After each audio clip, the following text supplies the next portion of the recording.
Ladies and gentlemen, welcome to tonight's thought-provoking debate. We have the distinct pleasure of hosting two exceptional individuals who will passionately argue for and against the proposed wall in Cape Town, South Africa. On my right, we have political Zeitgeist, a vocal advocate for social justice and equality. Zeit firmly believes that the proposed wall is a thinly veiled attempt to resurrect the dark legacy of apartheid, a system that has meant to be eradicated decades ago. With conviction and fiery passion, Zeit will argue that this wall would only serve to further divide our communities and perpetuate inequality. And on my left, we have the inimitable Rads, a force to be reckoned with in the world of debate. As a proud representative of the Freedom Front Plus, Rad brings a unique perspective to the table. Despite his critics, Rad remains unapologetic in his support for the party's ideals, which he believes can bring about a better governance in South Africa. As an amazing debater, Rad will argue that the proposed wall is a necessary measure to prevent crime and ensure the safety of South African citizens. With the sharp intellect and quick wit, Rads will challenge Zeit's views and present a compelling case for the wall as a crime prevention system. Tonight, these two skilled debaters will engage in a fierce battle of wits, each attempting to sway the audience to their side. Will Zeit's impassioned plea against the wall resonate with you, or will Rad's pragmatic approach win you over? One thing is certain, this debate will be the clash of ideologies, and the outcome is far from certain. Let's get started and find out who will emerge victorious. South Africans, debate enthusiasts, and global citizens, we bring to you the ultimate showdown of ideas, hosted by Azanya and Ganda Ganda. This debate will break new ground in our beautiful nation, where the truth will be tested and only the strongest arguments will prevail. Coming to you live from the vibrant heart of South Africa, where ideas meet passion and the future is shaped. Let's ignite the debate and get ready to rumble. Bro, you make me excited for a debate I'm hosting. This is crazy. Yeah. But yes, I hope everybody is doing well. I hope everybody is doing well. Guys, welcome to the bullpen. Thank you so much to you, legendary, my bro. Just so that I can do a bit of housekeeping so that the debaters also understand what is going on. Number one, how the debate is going to run is this. Each of the two speakers are going to have 10 minutes each to give their opening statements, uninterrupted by the other speaker. Once that is done, they will then have 10 minutes each again to give rebuttals to the arguments that were made in the opening statements by their fellow debater. Once that is done, we are then going to have a cross-examination where each one of the two debaters is going to cross-examine their fellow opponent on the views that they have had. And whoever wants to reclaim their time so that they can get clarity on the answer that they're getting, they reserve the right to do that, since those 10 minutes are afforded to them and them alone, and the same will go to the subsequent speaker. Once that is done, we will then give 3 minutes each for the two debaters to give their closing statements. Once that is finalized, I will then allow people to come up onto the panel for them to have an opinion and a comment on how they saw the debate going. And then they have to make sure that they ask a question to either one of the two debaters or both. You reserve the right to do that. So that is how it's going to go. And again, please be aware that I am not going to accept anybody onto the panel until the formal debate is done. I'm going to say this again.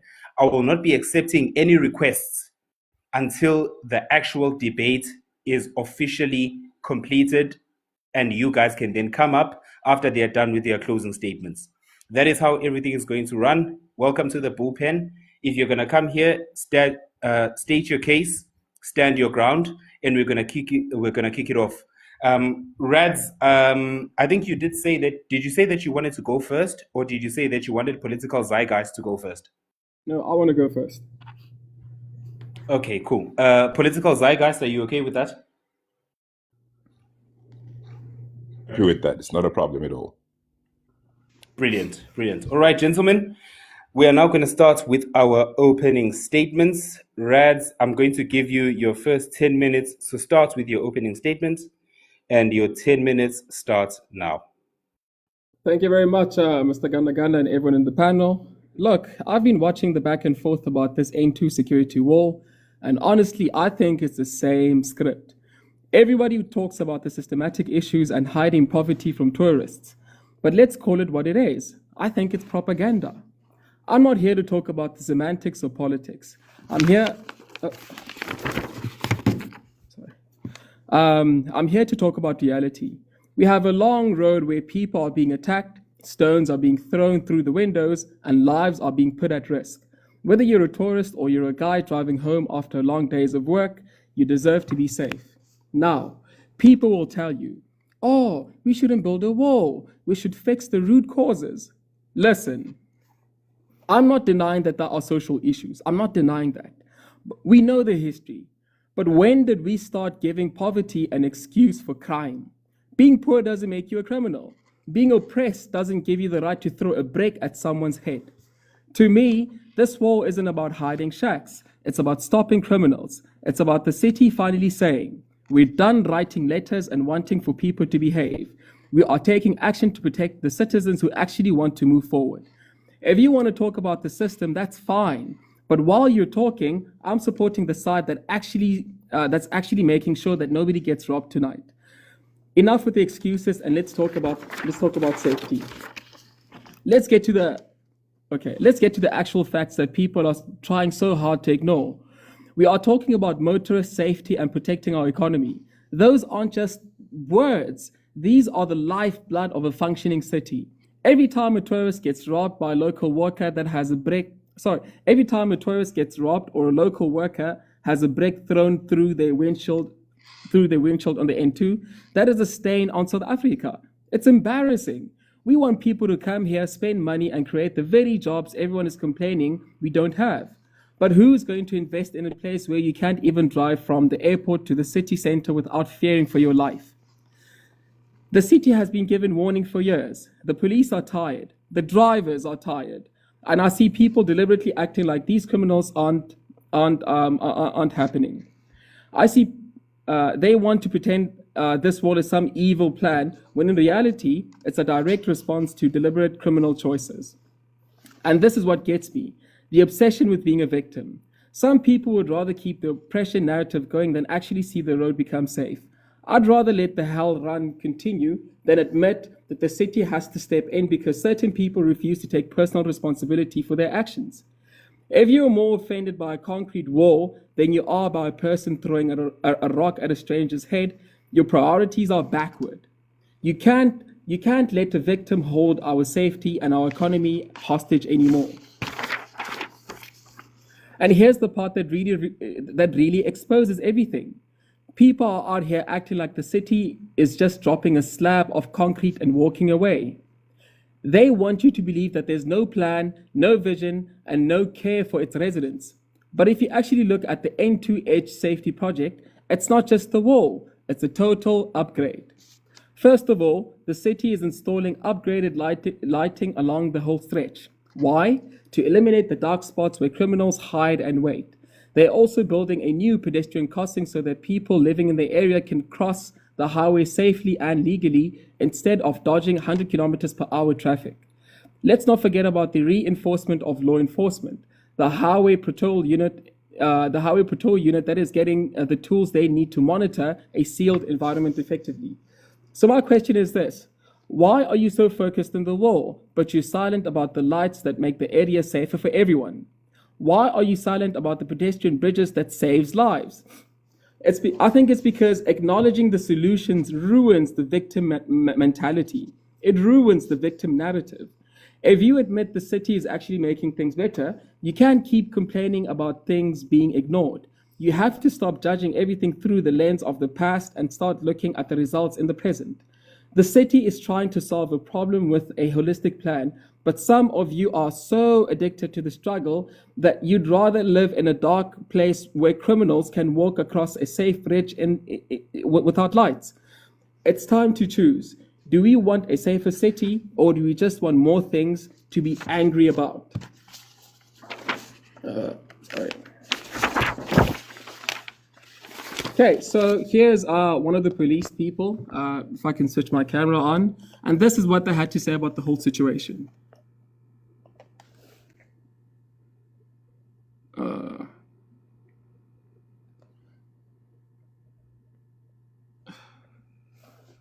Okay, so this is Newsroom Africa.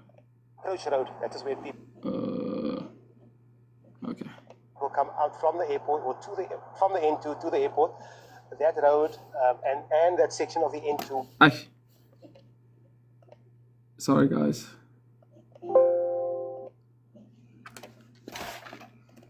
Okay.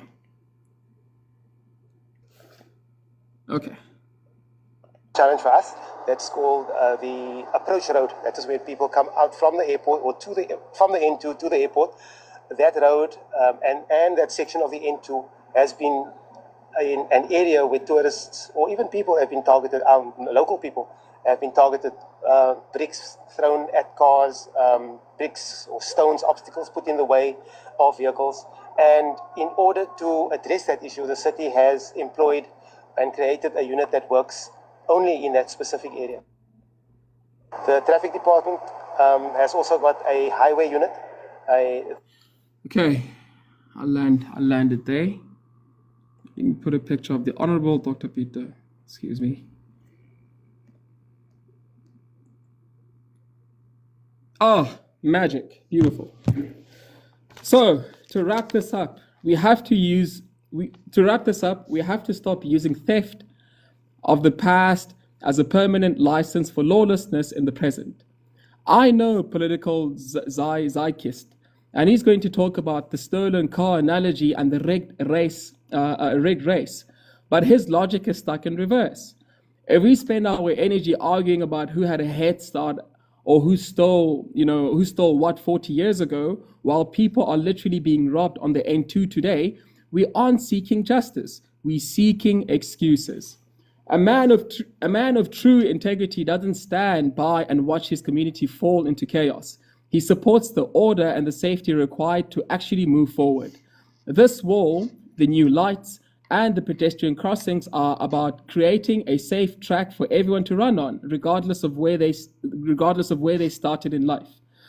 Political Zeitgeist. You can keep pointing fingers at the fact that 85% of the land ownership or are the head start of others, but that doesn't stop a stone from coming through your windshield tonight. You cannot build a future or a business on a road that isn't safe.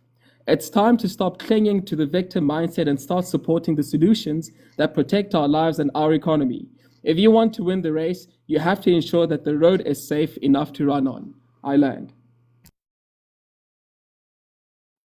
Thank you very much, Rads. Before I give it to Political Zeitgeist, I just want to make it very clear to everybody that is currently listening to the bullpen debate. I will not be accepting anyone who is requesting to come onto the panel until the two debaters have given their closing statements. I repeat, I will not accept anybody onto the panel until the two debaters are done with their closing statements. Zeitgeist, you're going to have your 10 minutes to give your... Mr. Can I please use my remaining minute? I'm so sorry. I'm so sorry. The time is still yours. You can go ahead. Okay. Yeah.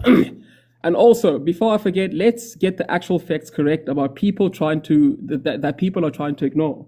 We are talking about motorist safety and protecting our economy. Those aren't just words. Those are the lifeline of the city, right? Yeah, and I land.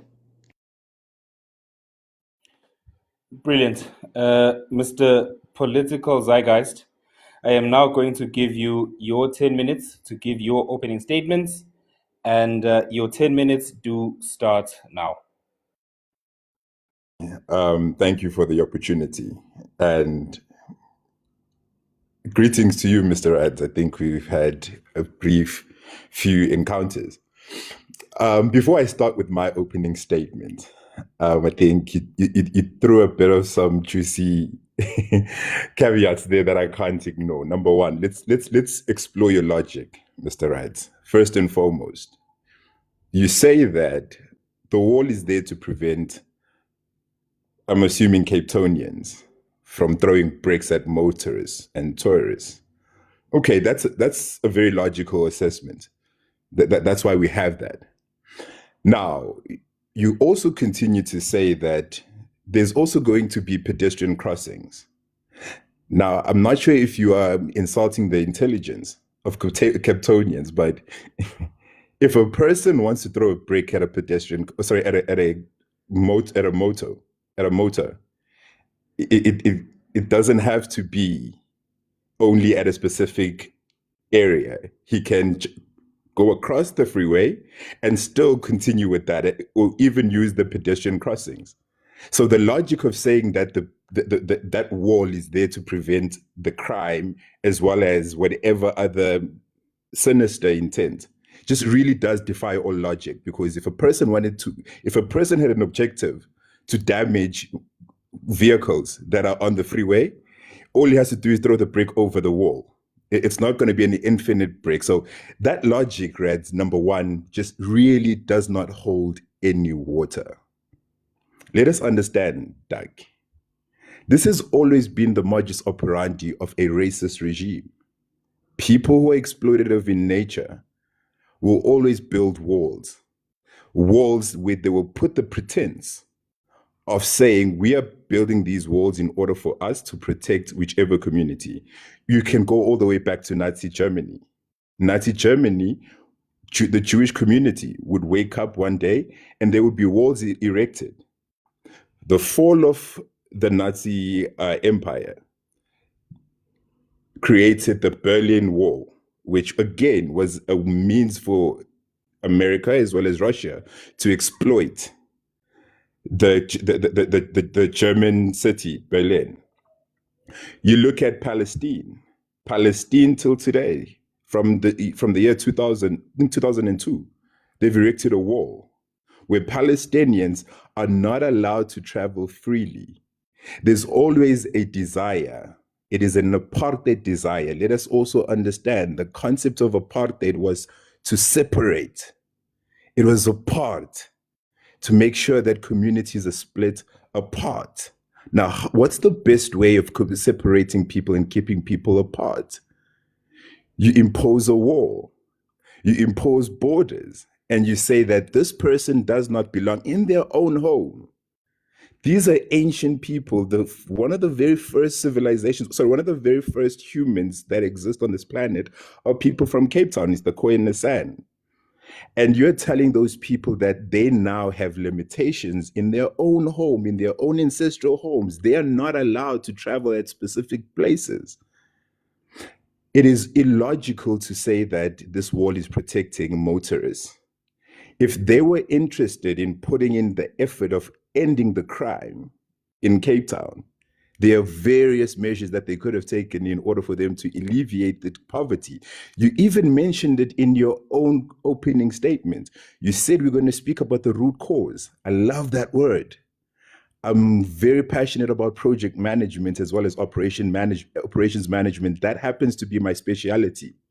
And I can tell you my successes historically have always come from the fact that I've always gone to the root of the problem. In order for you to resolve any problem, Rads, you have to go to the source. It is futile. I'll give you an example. If I'm sick and tired of a tree that is in my yard and I want to get rid of that tree, it is very futile for me to cut off the branches, because another season, those branches are going to grow again. It is very futile for me to cut the stem, because that tree is going to keep growing. In order for me to completely remove that tree, I have to go to the root of that tree, remove it from the root, and then I will never have that problem again. Similarly with human beings, in order for you to resolve a human being's problems, you can't just fix the surface. You can't polish and pretend like there is no poverty in Cape Town. You have to go to the root of the problem. And the root of the problem, the reason why some Cape Townians are throwing bricks at cars, is because of poverty. It's anger. It's frustration. It's the reason why you won't see people from Mhlanga or people from like Santon or what's this, Sea Points or Promenade throwing bricks at cars, because they have fulfilled, they have the wealth. In order for you to resolve the criminal activity in Cape Town, in order for you to alleviate the problem that you are worried about, you'd have to firstly attack the real problem, and that is poverty in Cape Town. Now, there is money for the poverty to be alleviated. The money that is being used for this construction of this wall is monies that could have been used to uplift the colored community in Cape Town, the same colored community that is propping up the DA. It makes no sense that if you look at the people that are represented by the DA, which is the European base here in South Africa, they make up less than 10% of the populace. But when it comes to voting, they make roughly around 24%. That should tell you that the colored community is the reason why the DA exists. And instead of the DA appreciating the colored community and saying, thank you, let us try and fix your problems, the DA is polishing over and hiding and putting a curtain in saying, you guys make us look bad. We're supposed to be the best city in the world, but because we have this eyesore, we are going to cover it. The DA, if Cape Town was a family, the DA would not be different than a father who wears a Louis Vuitton suit from top to bottom, and the mom has Prada everything, but the children are starving. And in order for the father to not look bad, that his children are starving, he keeps them in the house. The colored community in Cape Town is being treated as Cinderella. They're being kept in the basement, and nobody must see them. They're going to contribute to Cape Town wealth economically, but nobody is allowed to see them because they're starving. They make Cape Town look bad instead of actually going to the root of the problem and saying, our people are starving. Let us see how we can help them. The DA is saying, we are not going to allocate that wealth to uplifting the very same people who gave us this opportunity. No, what we're going to do instead, we're going to just put a glassing over it, a curtain that says there's nothing to see here. You can keep it moving. Go on. You don't have to focus on what's happening here while the real people are starving. And what you're creating is, you're creating a resentment. You're creating anger in Cape Town because there's no reason then, if the people of Cape Town are starving and nobody's listening to them, they will vandalize that wall. And you'll find that the city of Cape Town is going to have to annually allocate budgets to ensure that that wall stays up, which is going to be a snake that keeps consuming its tail. For as long as you don't go to the root cause of the problem, and being the root cause of the problem, being that there's poverty in Cape Town, there's mass inequalities. If you look at a bird's eye view of Cape Town, you look at certain communities that live in gated areas with swimming pools, beautiful green grass, in contrast to shacks, dilapidated areas with the dumps and everything. And the sad part is this is also divided according to color. We all know who's occupying the best lands in Cape Town. And we are being told that, no, we are not going to fix that. The money that is there is not going to be there to be used to uplift the colored community, but it's going to be there to hide the shame, the failure of a DA, a failure of a people who've been here for hundreds of years, but failed to uplift the people who look like me and you. And unfortunately, Rads, I think you've chosen the wrong side. I rest my case. Thank you. Thank you very much, Political Zeitgeist. Guys, thank you very much for your interaction in the comment section. It's very, it's very interesting, and it gives a lot of perspectives in terms of how people do see the conversation that we are currently having. Please do keep tapping the screen. Let us share the live. Support the speakers that you guys feel most aligned with, and also do support the platform as well, because that does very well for the bullpen. What I'm going to do now is that I'm going to give 10 minutes to Rads for him to give his rebuttal to the points that were made by Political Zeitgeist, and Political Zeitgeist will receive the same courtesy in kind. So, Rads, I'm going to give you your 10 minutes right now for you to give your rebuttal, and your 10 minutes starts now. Thank you very much. Mr. Ganda, please enlarge my screen. because I want to show, you know. So I did my, I read a couple of articles online, and this article is from the Daily Maverick, and it's about a couple from LA that was headed to the airport in a rental car.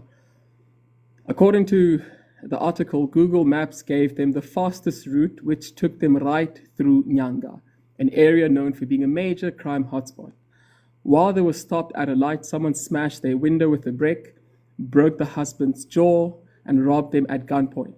This isn't even the first time. There have been multiple cases, including people getting shot or unalive because the app sent them into the Hell's Run area.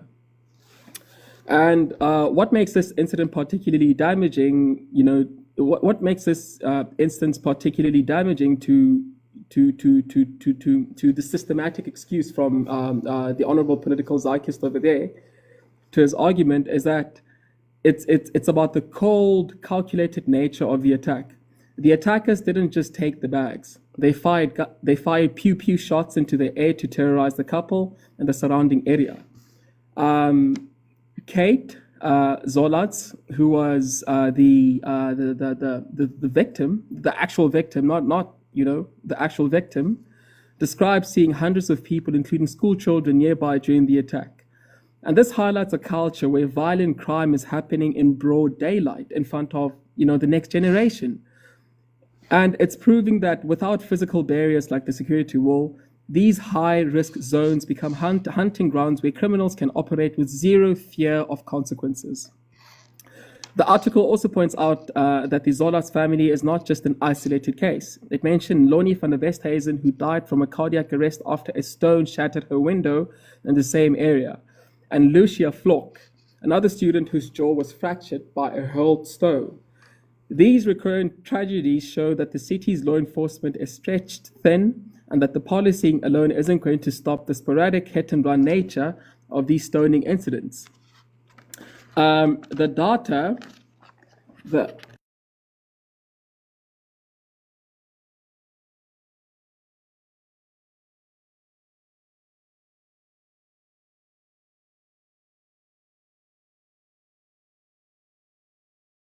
So ultimately, this article reinforces the point that while politicians and activists argue about optics and Israel and Palestine, real people are being mutilated. The victims themselves suggest that the city and the Google Maps need to implement urgent safeguards, because Jason Zolat said, and this is what the victim said. He said that I know I've turned around, right? He said that I know I would have turned around if there had been a clear warning sign or barrier, right? And this is an international tourist. Here's another one.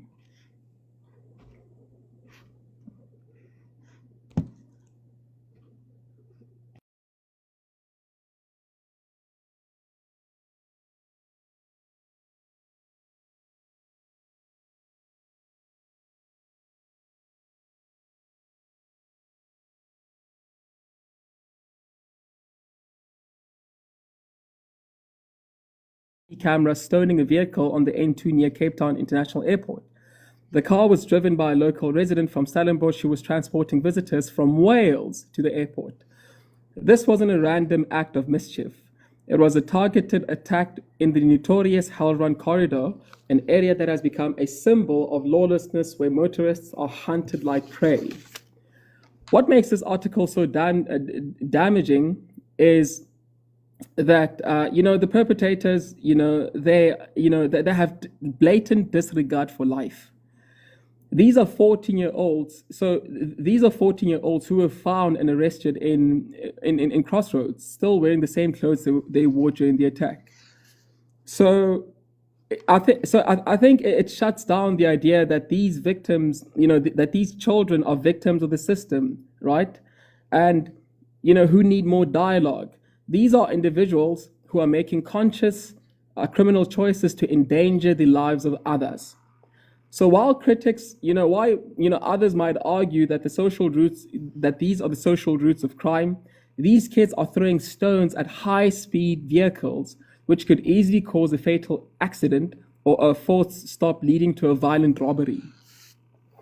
The article also connects the specific stoning to a wider climate of fear on the N2. It mentions that on the same day as the arrests, traffic officers had to chase down another suspect who attempted a gunpoint hijacking on the airport approach slip road.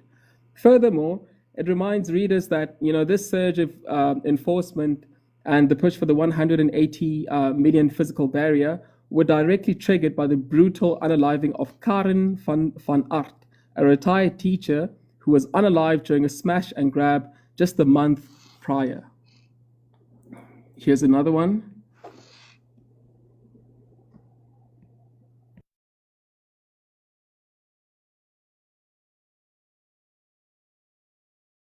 This one is by News 24. And here, if you want a perfect example of why we need to stop talking and start building, look at the case of a man named Luyanda Mboniswa. This guy isn't just, your petty thieves, these guys who steal people's wallets. He was a predator who haunted the N2, specifically targeting motorists near Somerset West area. He was eventually found guilty of unaliving and multiple counts of robbery with aggravating circumstances.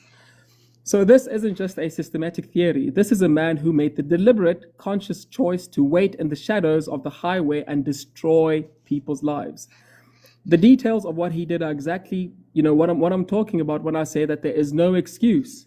He used the cover of darkness and the vulnerability of the road to ambush people. In one of his most brutal attacks, he unalived an off-duty police officer, Warrant Officer Petrus Holtz, who had pulled over because of debris on the road, debris that was placed there intentionally. Think about that.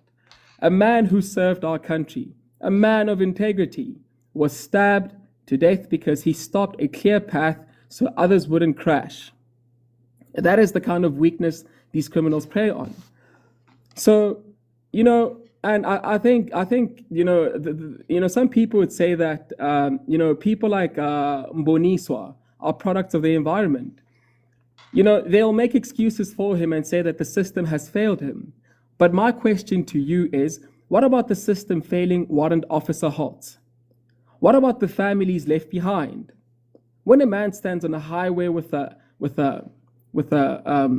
dagger, I'll just call it that thing that you cut meat with, TikTok language, right? When a man stands on a highway with that tool or a brick, he isn't a victim of history. He is a threat of the present. He is a threat of now. The city finally getting him behind bars was a win, but the fact that he was able to operate on that road for so long is really, really embarrassing. We shouldn't be waiting for an unaliving to happen before we take action. And that's the reason why I believe that the wall is one of those things that would stop future crimes from happening in the area. Also, this is exactly why the N2 security wall and the upgraded lighting are non-negotiable. We know the tactics these criminals use. They use the dark, they use the bush, and they use the fact that the road is open to them. By sealing the environment and lighting up those dark spots, we are taking away their power. So I have no respect for the argument that we should wait until society is fixed before we can protect our citizens. You stop a predator first, and you secure the road so that people who actually want to work and contribute can drive without a target on their backs. And it's not being cruel. It's called having the courage to lead.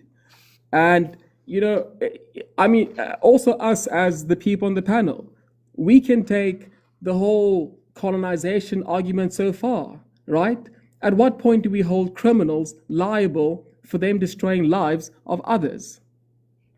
And I will land there. All right. Thank you very much, Rads. I am now going to give 10 minutes for a rebuttal to Political Zeitgeist. Political Zeitgeist, similar to Rads, you're going to have 10 minutes to rebut everything that you have heard, and your 10 minutes do start now. Thank you. Okay, let's once again listen to what Rads is saying. I enjoy listening to people's rhetorics. So Rads is saying that erecting the wall is going to prevent the criminal activity that we're seeing. Now, I want us to just use our logic a bit, and I want to take you in an imagination. Let's pretend we're a gangster in Cape Town, and you're sitting on your couch, and you wake up one day and you see a wall in front of you that obstructs your freedom of movement. So from Rad's logic, that is supposed to somewhat switch off the aggression in you. You now are going to be a law-abiding citizen. Whatever issues compelled you to commit whatever criminal activities that you did before are now going to be null and void. You're no longer going to be a criminal. That's the logic that Rads wants us to follow. It solves the problem how human beings, if they will find a way. If the problem was stealing and if they needed to steal, they are not going to let a 3 or 4 meter wall prevent them. It has never been about crime, is the point that I'm trying to drive here. It makes no sense in saying that the wall is going to resolve the crime because people can just go around the wall. People can go over the wall. And I'm being silly right now, but there's a very powerful song that tells you if you can't get through it, you can go around it or over it. I just don't have the voice to sing that the lyrics. But the point that I'm trying to make is people will find a way. In fact, if they erect a wall, if it was around my area where I grew up, Kwamashu, I know how much there Kwamashu who will literally vandalize that wall, take the pieces from that wall and go and build their own walls in their own yard. That's South Africa that I don't think you're fully familiar with. The wall is not going to solve the problem. We need to understand what is causing and what is compelling people to go to these extremes. You mentioned something very sad for me. You say these are 14-year-old boys, and I will agree to you to some extent. But now the question then for me is, are we then casting them out? Because if we're saying it's the 14-year-old children who are committing these crimes, number one, why are they committing these crimes? Why are people living, for example, in the promenade? Why are the 14-year-olds not behaving in that fashion? Why is it the 14-year-olds in a specific area? Then you need to look at their socioeconomic struggles that they face daily. Because nobody grows up wanting to be a criminal. No child grows up wanting to be a criminal. It is the environmental forces that force that child to end up resorting to a life of crime. With your plan and you saying we need to build a wall, how fair is it for the children who actually do not have an intention to throw bricks? Why are they being arrested? Why are they being put behind a wall? Not every single Kryptonian, because that's the logic and that's really the reasoning that you need to understand. That's the reasoning that you see on Rad's profile picture. That's the reasoning behind that movement. It is to say a specific group of people, you can just cast them out. It's not a matter of, okay, who are the bad apples? Who are the bad actors? Let's deal with the bad actors and make sure that we resolve the issues that are driving a specific behavior in a community. He's not interested in fixing the problems for the people. Now, unless you forget, Rads, these are politicians. They're just human beings just like me and you. They bleed, they go to the toilets, they're average human beings. It is the very same people who woke up election day, went and stood in a line and spent hours in order to give them the power that they sit on today. And when they sit on that pompous throne that they're sitting on, they're deciding that we are not going to fix your problems. We're going to just hide. We're going to hide you. We don't want the world to see you. You're making us look bad. Resolving the issue does not mean you sweep it under the carpet.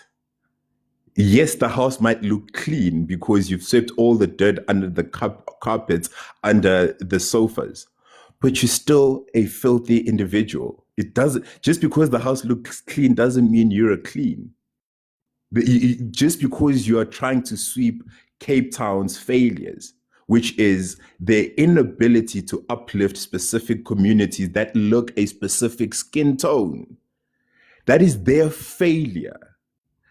Lest we forget, Cape Town has always voted, not necessarily has been much part of the democratic South Africa, meaning that this is a failure that is hundreds of years in the making. They've continuously failed the specific communities in Cape Town, and this is them giving up. This wall serves nothing but hiding the truths. That is, Cape Town is not as prosperous as it is. One of the largest slums that exist in the world still is in Cape Town. So it is the DA saying we couldn't fix this problem. We can't fix it. Let's quickly hide it under the rug. Let's sweep it underneath the rug. Nobody must see. Do not stay here to see what's happening. Do not look at our filth. Do not look at what we have failed to fix. We're failures. We have not been able to uplift everybody in Cape Town. We only took care of a specific people who have a specific skin tone. Guys, it is very sad if you drive, and again, I keep mentioning the promenade because the last time I was there, it's really the place that the last time that I visited. And this is where I saw this contrast. If you drive during the day, you'll see like some activities, but one of the saddest things is seeing specific skin tones of people waiting in very long queues at a taxi rank, while you see a specific people with a specific skin tone walking around with their dogs. And you see the contrast of Cape Town, the truth of Cape Town, that the people who have to enjoy Cape Town are not people who look like us. Rads is saying people who look like us do not deserve to get uplifted. People who are not of a skin tone that looks like him, people who look like him do not deserve the dignity of getting homes and living a standard of life that is dignified. He's saying we don't deserve that. Instead, we must be hidden from society. It is only the beauty of Cape Town that has a specific skin tone that must be presented to the international communities because we are dangerous. But now, why are we in the position that we're in? He's not interested in exploring that. He's not interested in really getting to the understanding that, okay, why are people throwing bricks in the first place? What causes the people to throw bricks? He's not interested in that because now that fixes the problem. But now, for as long as he needs to serve his master that you see on his profile picture, he needs to think like his master. His master who says he will never prioritize anybody else except for people who look a specific skin tone. He's saying you as a black person, you as a person of color, do not deserve any grace from the government that you have voted for and you have put in power. You shouldn't get any benefits. You do not deserve better schooling. This money could have been allocated to schooling. This money could have been allocated to robotics. This money could have been allocated to uplifting the children of Cape Town. This money could have been used to address the socio-economic disparities that are faced by an average Cape Townian living in slums. But Rads is saying, no, that money would be gone to waste. You don't deserve that upliftment from the government of Cape Town. Instead, he needs to just hide you and pretend that you don't exist. And I think that is a prelude and should give you an idea of the type of government that you will expect should the man that is on Rad's profile picture take over the country. I shall end my case there. Thank you very much. Brilliant. Thank you very much, Political Zeitgeits. Thank you very much, Rads. Guys, please do keep tapping the screen. Let us make sure that we are sharing the bullpen debates where you must state your case and stand your ground. Tonight, The topic is about the wall that is being built in Cape Town. Do you think the wall is a crime prevention tool, or is it just soft apartheid 2.0? That is the current conversation that we are having. And as I've said, let us make sure that we are supporting the live as well. Please do support the speakers that you align with the most, and also do support the panel itself. I'm going to now go into a part of the debate that I personally do enjoy. And that is a part of the debate where the two debaters now get to cross-examine each other based on the statements that they have made. So if the one debater asks a question to their fellow debater on the statements that they have made, they need to then respond. However, whoever's time it is gets to say, I reclaim my time because I don't feel my question is being answered, or they can come back and say, I want to substantiate the question that I have asked prior. They reserve their time to do that. Both speakers will have 10 minutes to do so. Political Zeitgeist had just finished speaking. Rads, I'm going to give you your 10 minutes to cross-examine the statements that were made by Political Zeitgeist, and you get to have your 10 minutes to cross-examine him, ask him questions, and we will take it on from there. Rads, your 10 minutes do start now, but before I jump into that, I want to be very specific. Until the two debaters make their closing statements, I will not be accepting any requests onto the panel. I'll say that again. Until the final statements have been made, I will not be accepting any requests onto the panel. Once they both have their 3 minutes of closing statements, then and only then will I accept people onto the panel. And even with that, there will be rules that accompany it. Rads, your cross-examination and your Q&A session starts now. Here are your 10 minutes. Okay, Mr. Political Zeitgeist, I actually wrote a lot of stuff down that you were saying. And, you said that the political forces force children to become criminals. That's what you said. I wrote it down. But if that's true, are you saying that the thousands of honest, hardworking Black and colored South Africans in the same communities who choose not to throw bricks or choose not to be part of gangs have no moral character of their own? What do you say? Okay, so my answer to that is that human beings are not a monolith. Human beings are very diverse. Okay, thank you. And then, and then you argue that if a wall is built, people will just vandalize it. And you said that they will just, take the materials and build their own yards. That's what you said. So if your solution to a lack of resources, is to justify the theft and destruction of community infrastructure, then how can you ever expect any business or government to invest in robotics and schooling in an area that you have admitted that everything will be destroyed? I think you might be misunderstanding the statement that I made. The statement that was made was, I come from an area where people would vandalize and take that material and use it as part of their homes. It's not to say that that's what they're going to do. I am only referencing historical data that I've observed before. So it's not me saying that's what they're going to be doing. So that historical data in that community, let's say that it was true, and if government were to invest in robotics and all these AI modern infrastructure, wouldn't they do the same thing? Wouldn't they steal some of these things and sell it? Wouldn't they do that? It depends on the level of empowerment and the engagement with the community.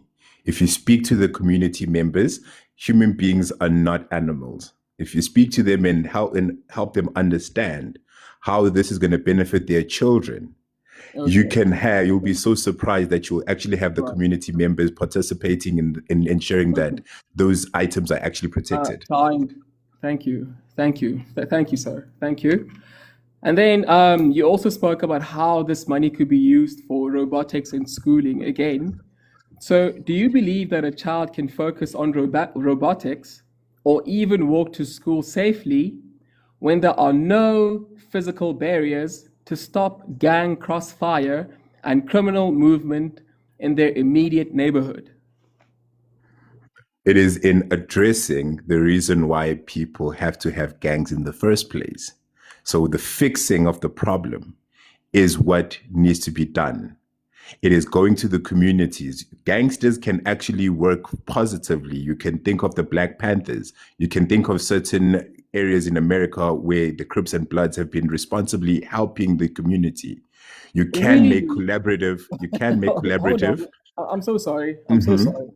Are you saying that these same gangs that terrorize our communities, that extort businesses, that hijack cars, can actually work with communities and actually serve the same communities that they're terrorizing? Is that the argument that you're making, Mr. Political Zeitgeist? That is the argument that I am making. Hey, Human beings. time. This is preposterous. This is preposterous. Okay, and then you spoke about, oh my God, I can't believe you said that. You spend your entire time blaming skin tones, and you spoke about the master. I think you were referring to the Honorable Dr. Peter Groenewald, on my profile picture. And my question is, at what point do we stop using the tragedies of 30 years ago as a valid excuse for a 14-year-old child who throws bricks today, right? And at what point do we use that as an excuse? When do we start implementing the security measures necessary to let the good apples you mentioned actually thrive? Is that a question? And so your question is, at what point are we going to implement security measures? My question is, you spoke about, the tragedies of 30 years ago, right? So my question is, at what point are we going to stop using that as a valid excuse for allowing a 14-year-old child to throw a brick at a high-speed moving car, like we saw in the article that I showed you? I'll give you the point. It is the day when the wealth of South Africa is distributed according to the right number of people. So if Black people are 80% of the populace, then they have to have 80% of the wealth. If white people are 10% of the population, they need to have an allocation of 10% of the wealth. Currently, the wealth distribution is uneven. Yes, time. But thank you. And there are reasons for that. I can break it down, but time. And then, you come here and you speak about, you care about the root cause of poverty. But if a child or a worker from a disadvantaged community was hit by a car while crossing a freeway without a barrier, right? Does your root cause analysis bring them back to life? I'm not sure I'm following your question. Can you please maybe just elaborate clearly? So it sounds as if, every time it sounds like you cannot be held accountable, right? Because you keep on speaking about the root cause, and these kids are throwing bricks and stones at cars that are, going at speeds of 120 kilometers per hour, right? But my time is moving. But here's my other question that I wrote down. And then you also compared Nazi Germany and the Berlin Wall. So does that mean that you also oppose gated communities, school fences, and home security walls in South Africa? Meaning that if those walls are racist and exclusionary, will you go on record now and tell people of Cape Town to tear down their fences around their own homes and businesses to prove that they aren't apartheid-minded? No, but to answer your initial question, yes, I'm against fences and I'm against wall. I feel as though if a government is performing very well, he or she creates a society that does not have to need walls and does not need to have security. The purpose of the government is to provide safety, so there won't be any need for any walls or security or any other forms of protection that we need. Well, actually, at one point, the National Army was in the Mitchell's Plain area, and We also need to talk about the fatherlessness home within, people of our race, because you're coming up with all sorts of excuses. But we know we have a huge fatherlessness epidemic, in the community. The single mother rates are too high.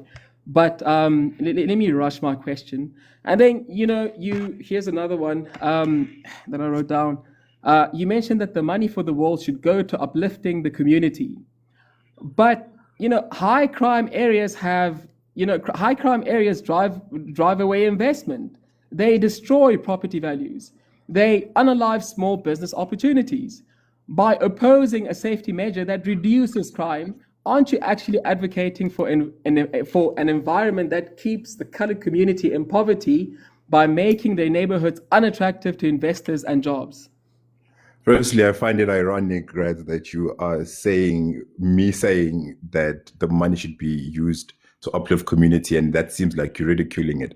But the objective is to uplift the community of Cape Town, the impoverished community of Cape Town, people who look like me and you. In case you forget, we are the most affected. I think you keep forgetting that. And the man that is in your profile picture is clouding your judgment with that. But the point that I'm trying to make is when you uplift the people, there won't be a need I'm sorry. I'm for so sorry. crime. I'm so look at my time. I literally have 40 seconds left. And then in the beginning, you also spoke about the Cinderella analogy, saying that the community is being hidden. That's what you said. But a wall on a freeway isn't a curtain; it's a safety barrier. If the DA was truly trying to hide people, why would they invest millions in visible infrastructure in those specific areas?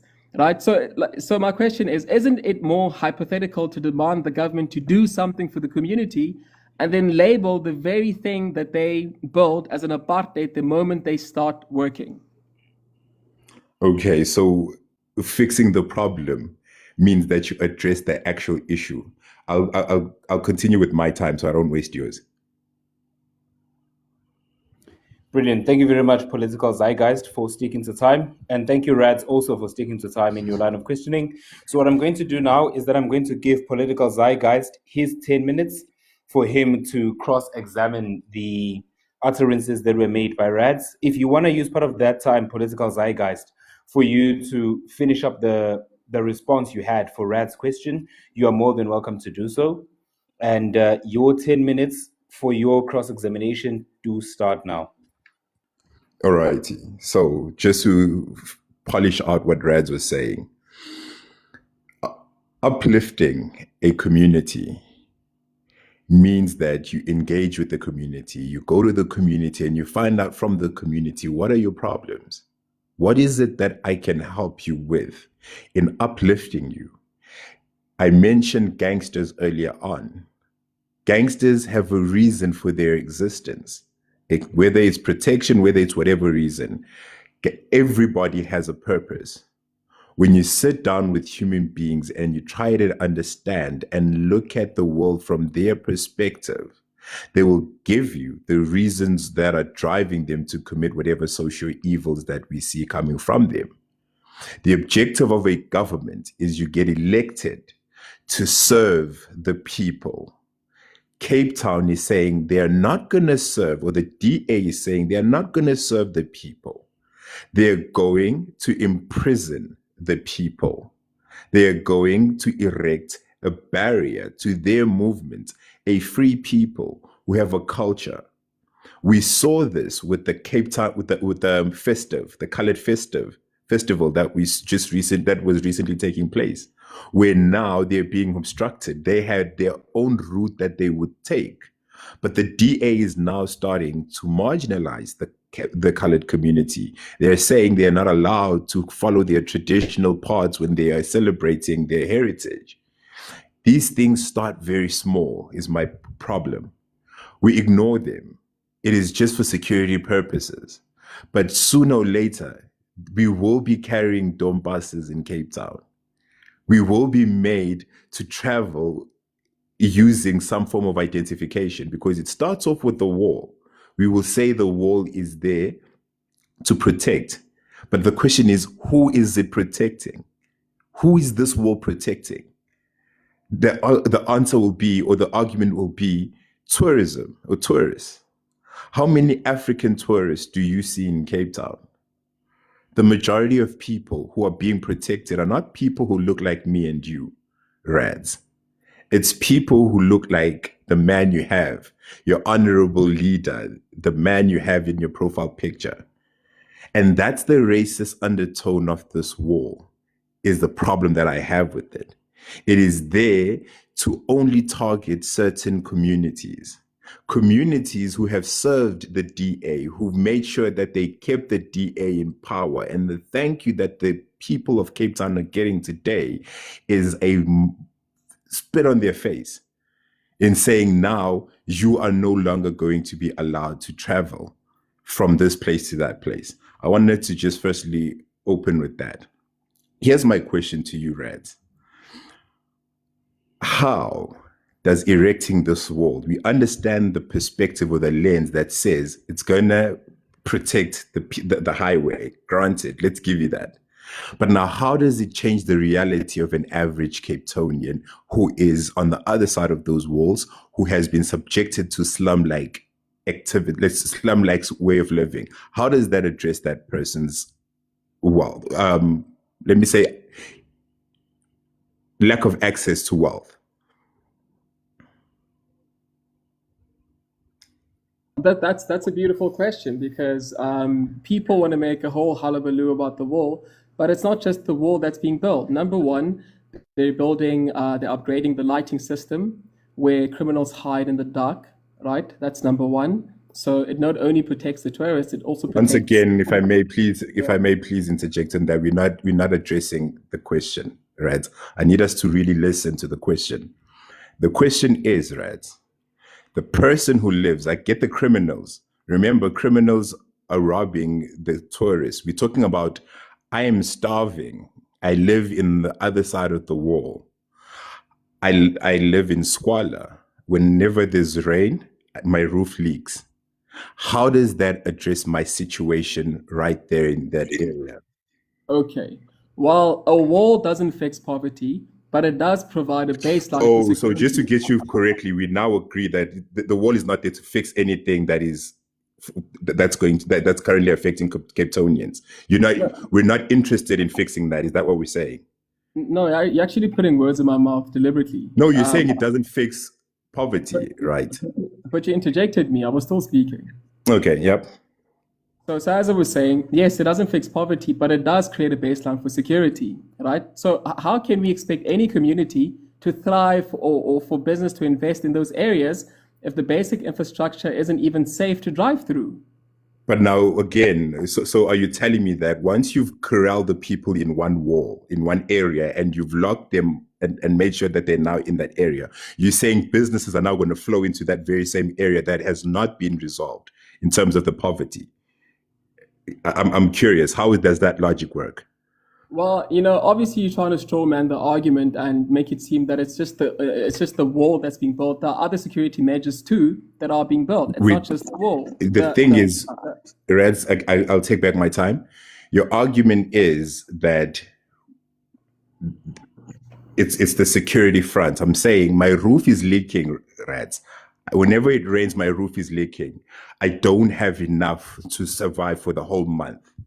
How does erecting this wall change my socio-economic disparity that I'm experiencing right now, living on the other side of that wall? I'm very curious. Because businesses require safety. No one invests in a war zone. That's what I'm trying to say. Listen. Now, again, if I may please, again, we're saying my problem is I don't have enough funds to last through the whole month.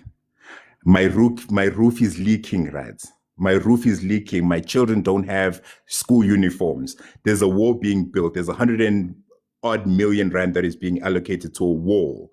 How does that wall fix my current problem? Even if businesses come, how does that fix my problem who's living in this side of the wall, Rads? I'm curious. Brother, as I was saying, without security, businesses won't come. If businesses come, they give people opportunities to work and help solve the immediate problems. And also, businesses also pay taxes, which go to businesses. If I may please take back businesses need a thriving economy to also survive. It's futile for a business to come into an area where people are starving. There's no business that can come in. I'm saying, Rads, businesses haven't arrived as yet. I don't have money. Even if businesses arrive, I won't be able to participate in that economic activity. I am locked by the government that I voted for in this area. My roof is leaking, Rads. My children need uniform. I need to have money for month end. How does erecting that wall right in front of me help my socio-economic disparity? We're not answering that question, Rads. Please go to that question. I Yeah. am. I'm trying to. I keep on answering your question. You keep on interrupting. I'm saying crime is the biggest tax on the poor. The biggest tax on the poor is crime.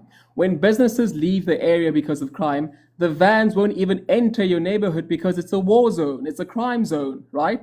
When people are robbed for the little that they have, that's what keeps them poor, right? The wall isn't just a wall. It's a wall. It's a security upgrading. That's that's the point that I'm Now, trying to. can I please take back my time once again, Rads?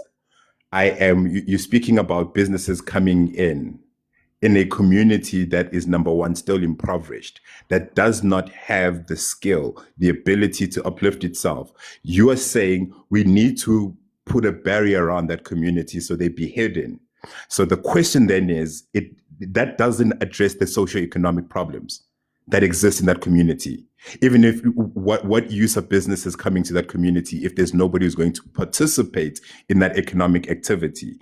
You were saying, I, as a person, as a parent, have a leaking roof. My children need access to schools and every other benefit that comes with being South African. How does that change my life as that person? I'm listening. My brother, you've been asking the same question 5 times and I've been giving you an answer. Look, You're flip-flopping. Okay, look, you can't fix a leaking roof if someone is standing outside your house waiting, to rob the contractor, right? The people cannot be helped by the NGOs. They cannot be given jobs if there's a war Okay, zone. I'll take back my time. Thank you very much. Rads, you clearly understand that whatever you're trying to do with the wall is not going to fix the average person's life who's struggling in Cape Town. And this is just a ploy to hide that disparity. I'll rest there. Brilliant. All right, gentlemen. So what I'm going to do now, given the nature of how I have seen the interaction between the two of you going, I'm going to give you guys 5 minutes each to give your closing statements, because I think the back and forth didn't necessarily give enough latitude for either one of you to fully expand on how you want to land. So what I'm going to do is that I'm going to give you political zeitgeist 5 minutes for you to give your closing statement. When you are done, I will give the same 5 minutes to Rads. Once those two sets of 5 minutes are done, I am then going to start accepting people onto the panel for them to give their assessment of how they've seen the debate go, and they are then going to ask questions to the panelists or the debaters that are currently on the panel. So right now, political zeitgeist, I'm going to give you your 5 minutes for your closing statements, and your 5 minutes start now. Okay, I think this goes out to the audience. I think we can finally conclude that there is no real purpose here for this war, other than the fact that it is there to hide the shame, the failure, the inability of a people to uplift the majority people of this country. This is not the first time. The regime that you see that Rads is fighting to bring into this country has been a regime that has failed us for 392 years and 21 days. From 1615 April, I think the 1st of April, they have ensured that they do not care and they are not going to uplift the majority people of this country or people that look anything other than their skin tone. Within 390, I think it's 394 years and 21 days, of their rulership, and that is from the time they arrived here in South Africa and colonized us till 1994. They have failed to build houses for the majority of the people of this country. They have failed to provide education for the people of this country. They failed to provide water for the people of this country. They failed to provide electricity for the people of this country. They failed to provide hospitals, schools, and every other infrastructure. By 1994, they had been in power for almost 400 years, and their regime was an absolute failure, and they continue to fail up until today because they are a failing people. They have no ability to uplift anybody else that does not look like them. It has only been a government that looks like us that has provided 4 million housing, that has provided over 90% of houses here in South Africa, or homes here in South Africa, with water, over 90% of homes here in South Africa with electricity. It is an administration that looks like us that has been able to provide healthcare for people who look like us. It is it's an administration that looks like us that has been able to provide primary schooling, not only just primary schooling, but also ensuring that children in primary schools have a meal.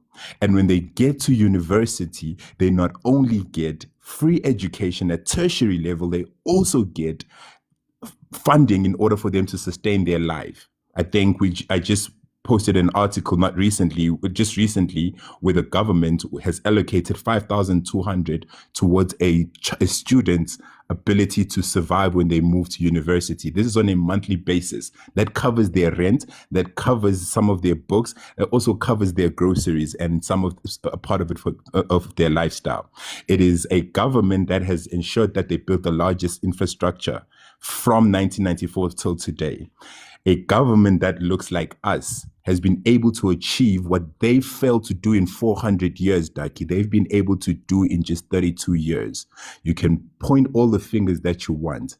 We are the success story of Africa. There's never been a larger movement from poverty to the middle class than has ever been existed ever in history than here in South Africa. South Africa is a success story because of people who look like us. People who look like Rads Master that you see on his profile picture have consistently failed us. They will continue to fail us. And when they see that they are failing us, instead of them doing something to fix their failures, their inabilities, what they do is they sugarcoat it and put a wrapping paper around it and say, there's nothing to see here. It is just some starving natives who don't deserve attention or any form of upliftment or development. Not once will Rad tell you how he's going to uplift the black person, but he's more interested in making sure that his masters look good. And that's my point for today. I will rest my case, guys. Thank you. Thank you very much, Political Zeitgeist. Please be aware that after Rads is done with his 5 minutes of his closing statement, you will have people that are going to come up, Political Zeitgeist, to ask you questions based on your submissions. They'll want to comment on the debates as a whole. So please do stick around for that, so that you can be able to give responses. Rads, you have your 5 minutes now for your closing statements. And after that, I am then going to make it an open panel, or not necessarily an open panel, but invite people to come up and have their say. To all my moderators, please allow me to bring up people so that I can fill it up and bring balance to how the discussion is going to go. Rads, your 5 minutes for your closing statement starts now. From his closing statement, what he was basically saying, I think he's trying to say that our people are incapable of learning or adapting unless someone holds their hand. I think that's what he's trying to say. And me personally, I've seen successful black individuals thrive all over the world because they stopped making excuses and they started building. If a business moves into a protected zone, it brings jobs, they bring infrastructure, and eventually the demand for skills go higher.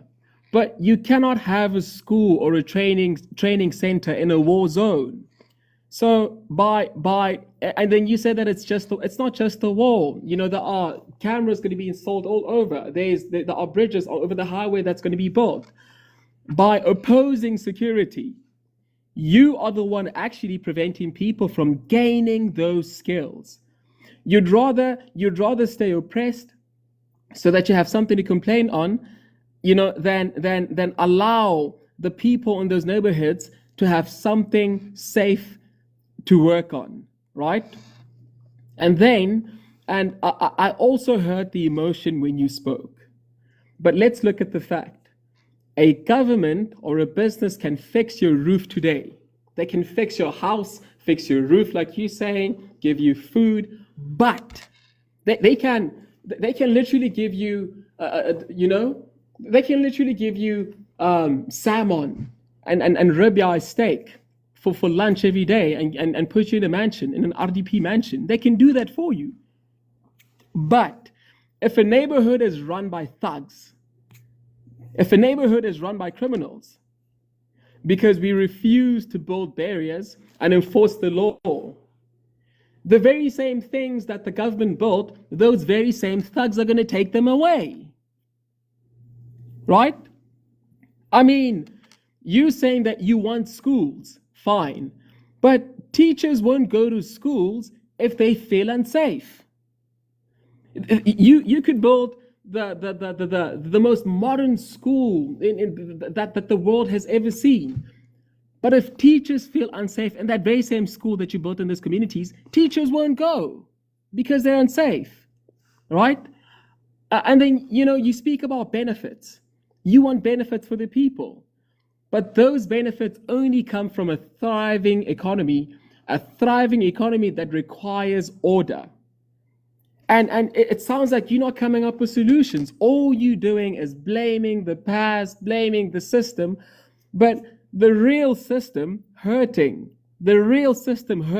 our communities are the criminals in those communities. They're the ones that are that are destroying our communities, right? And a real system hurting that parents, you're essentially opposing the solutions that are brought by the city of Cape Town.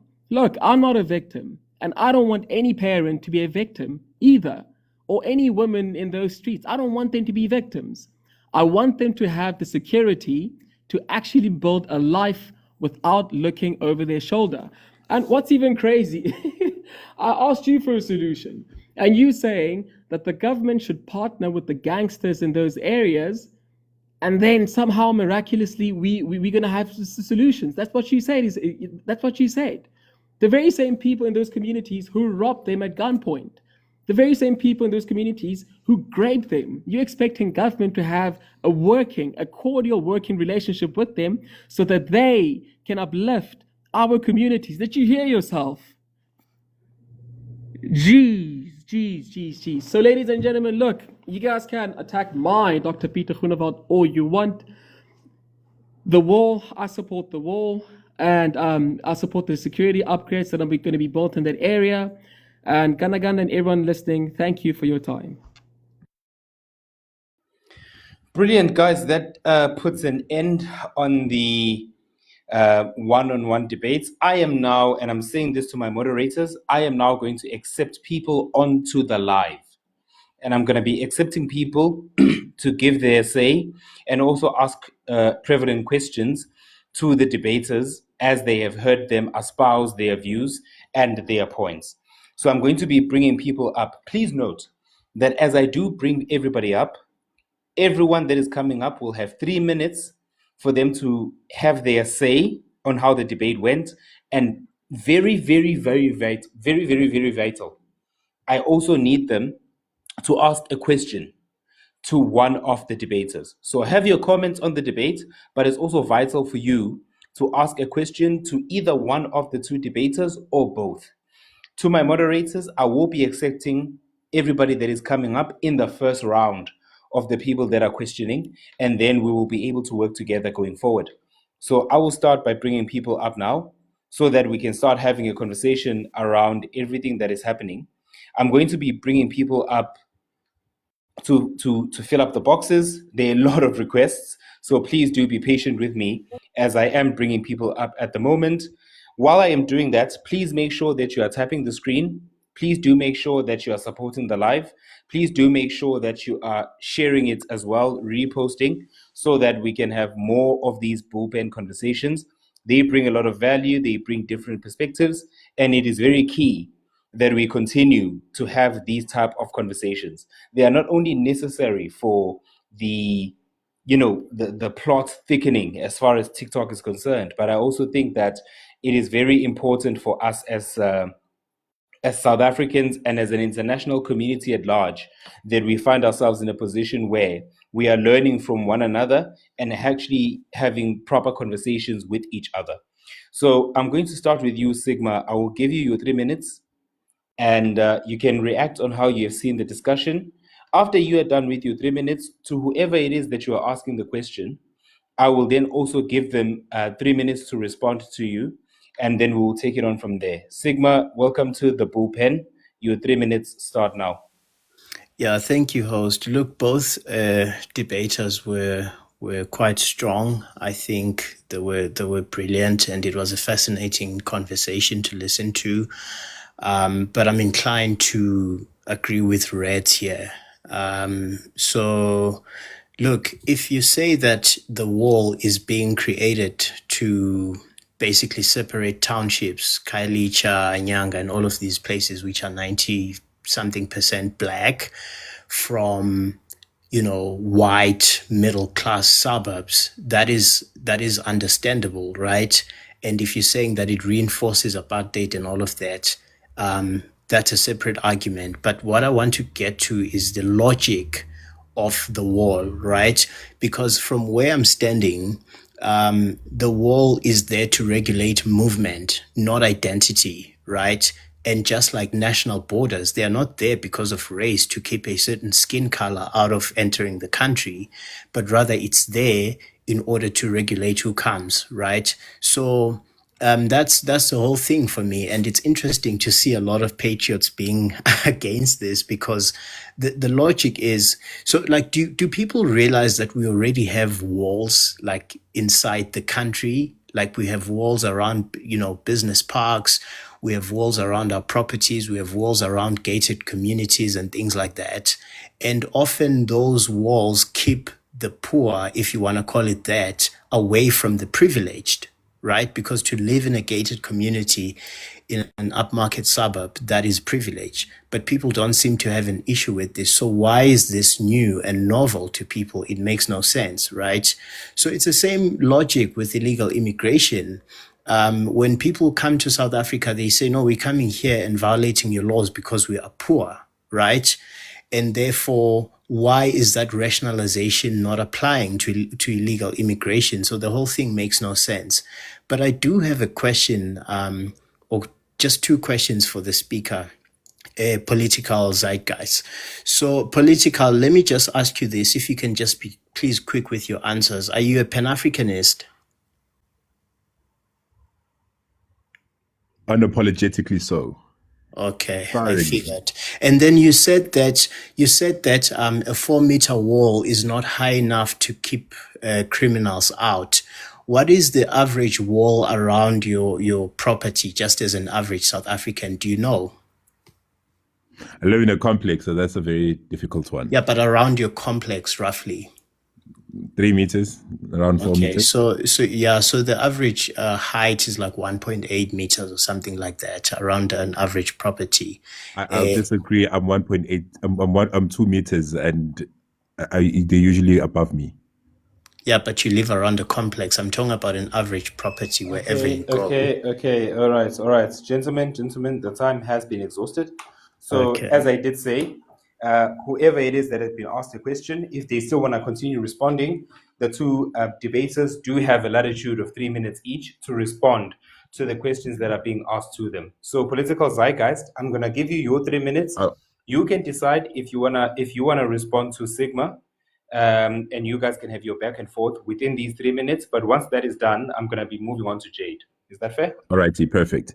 So just to quickly answer you, Brilliant. one of the things that one of the points that I think you're making is that there are walls all over, and that's the unfortunate part of South Africa, is the fact that we have high walls.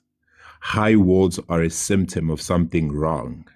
They're not a nice to have. High walls indicate that there's a problem in the country, and the problem is crime.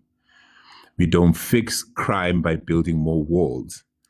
We fix crime by getting to the reason why there is a crime in the first place. And there's a direct correlation between unemployment and crime rates. When people are unemployed and people do not have the means to take care of themselves, unfortunately, their human nature, or let me just say their reptilian brain kicks in, and that's their survival brain. Yeah, unfortunately, the data doesn't support that. So you said most people are throwing bricks at people's cars because they are poor. Guys, is this my time or? Oh, I thought it's an interaction. I'm sorry. No, you can go ahead. Okay. I'm still making the point. Thank you. Okay. It's up to him. So people tend to resolve to crime, and that's why you see there's high crime in very impoverished areas. You don't need you don't need statisticians to make that assessment for you. It's the very same reason why I can walk in Sandton and I will never feel, if I see a person who's wealthy or who's prominent, I'm not going to think of him coming to me with an okapi taking my stuff. Specifically, people who occupy the wealth in this country. So people who have the wealth are less prone to committing crime. So the problem that we have in South Africa is the criminal element. People who are starving. Now, the objective should be to alleviate the problem, the root of the problem, and that is people's poverty. But you coming... Okay, I think the point is made. Do you mind if I just chip in quickly here before the time runs out? So here's the thing. I'm not following the structure. Is this my session or am I... No, it is your time, Zeitgeits. Yes, Sigma, please be patient, sir. I promise I'm going to get to the point. The problem is crime, is what I'm trying to say. And once we alleviate the poverty, crime will sort itself out. We saw the very same thing in Singapore. We saw the very same thing in China. We're seeing the very same thing in India. When you give people the ability to uplift themselves, there won't be a need for walls because there won't be any criminal activity that is taking place in the community. And that is what your government, as well as Rads government, that are looking to bring into this country, are failing dismally and have failed for the past 400 years. I'll rest my case there. All right. I know that you guys still want to have your engagement, but I'm going to move to Jade. Sigma, I'd like for this conversation to still continue, but I have to move to Jade as well so that she can have her 3 minutes and her rebuttals, and then we will take it on from there. Jade, your 3 minutes do start now. Ganda, I wanna show you something, but I need to grab my laptop quickly. Is it okay if I go after the next person? Okay. Since Jade has forfeited her time, I will keep her 3 minutes running on her. Sigma and Zeitgeist, I will give you guys these 3 minutes. Jade will come after the round has continued. Thank you so much, host. That is very fair.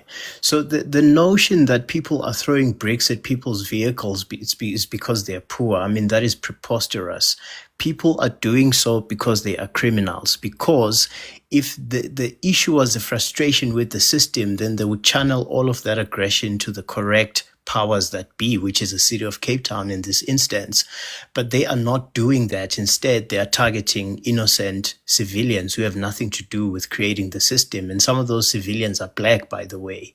And the thing is, most poor people do not commit crimes.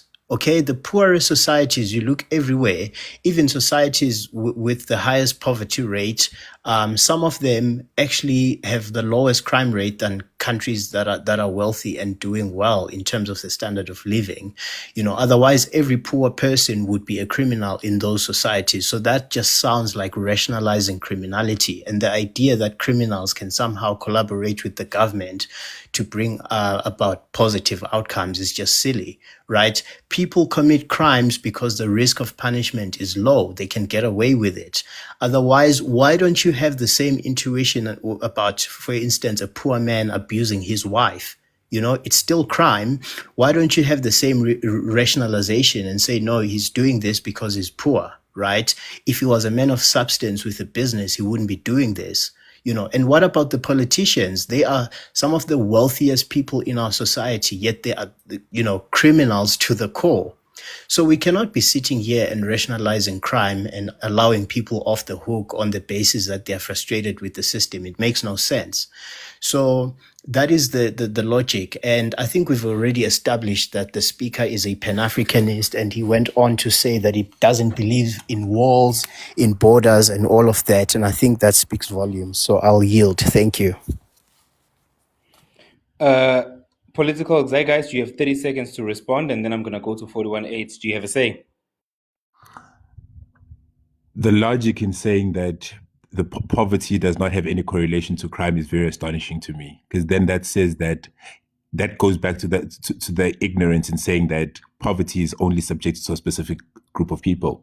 Because if you look at the statistics, yes, Black people are the highest represented in criminality, but also the most impoverished. So when you say that there's no correlation to that, you're echoing the very same sentiment in saying that we have a problem as Black people. And it's sad for me that people who look like me will even utter those types of utterances. But you made it about race, not me. Thank you. Gentlemen. The time has yielded. I've actually given you guys 9 minutes. Sigma's 3, Political Zeitgeits 3, and also I've had to loan time from Jade, given the fact that she wasn't ready to come back in. So in the name of fairness, I have to move on. I'm going to go to 41.8. I want to make sure that when I get back to Jade, she's nice and prepared. So 41.8, your 3 minutes start now. You can have your say and ask your question. Thank you, Gana. My question's for Rats. So you say that the wall is there to prevent crime, specifically in not allowing pedestrians access to the motorways. Do you understand what an on-ramp is, right? Yes or no? Do you understand what an on-ramp is? I don't. Explain it to me. You don't understand what an on-ramp is? Okay, so there are multiple communities along the N2, Nyanga, Langa, Khayelitsha, Guguletu, Aflone. These are all communities along the N2. How do you think those communities have access to the N2? By on-ramps. An on-ramp is a road leading onto the highway. Now, this wall is not going to miraculously take away these on-ramps. So how is this wall supposed to prevent pedestrians from accessing the highway if there are still on-ramps where people can circumvent the wall? Essentially walk around the wall. Yeah. So I was searching. I actually did my research, and the mayor, Mr. Lewis, he spoke about they want to build bridges over the highways that people can safely cross I'm not into. talking about bridges, Rads. I'm talking about the on-ramps. How is the wall going to prevent pedestrian access to the highways when there are on-ramps that essentially circumvent the wall?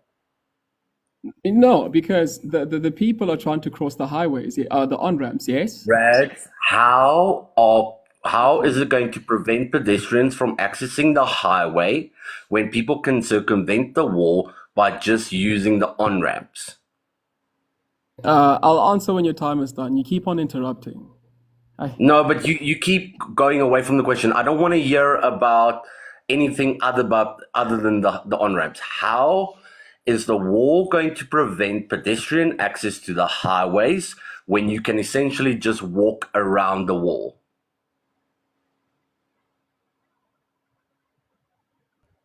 Rads, you can go ahead and answer. I'm waiting for his time to finish. He keeps on interrupting every time I try to answer him. No.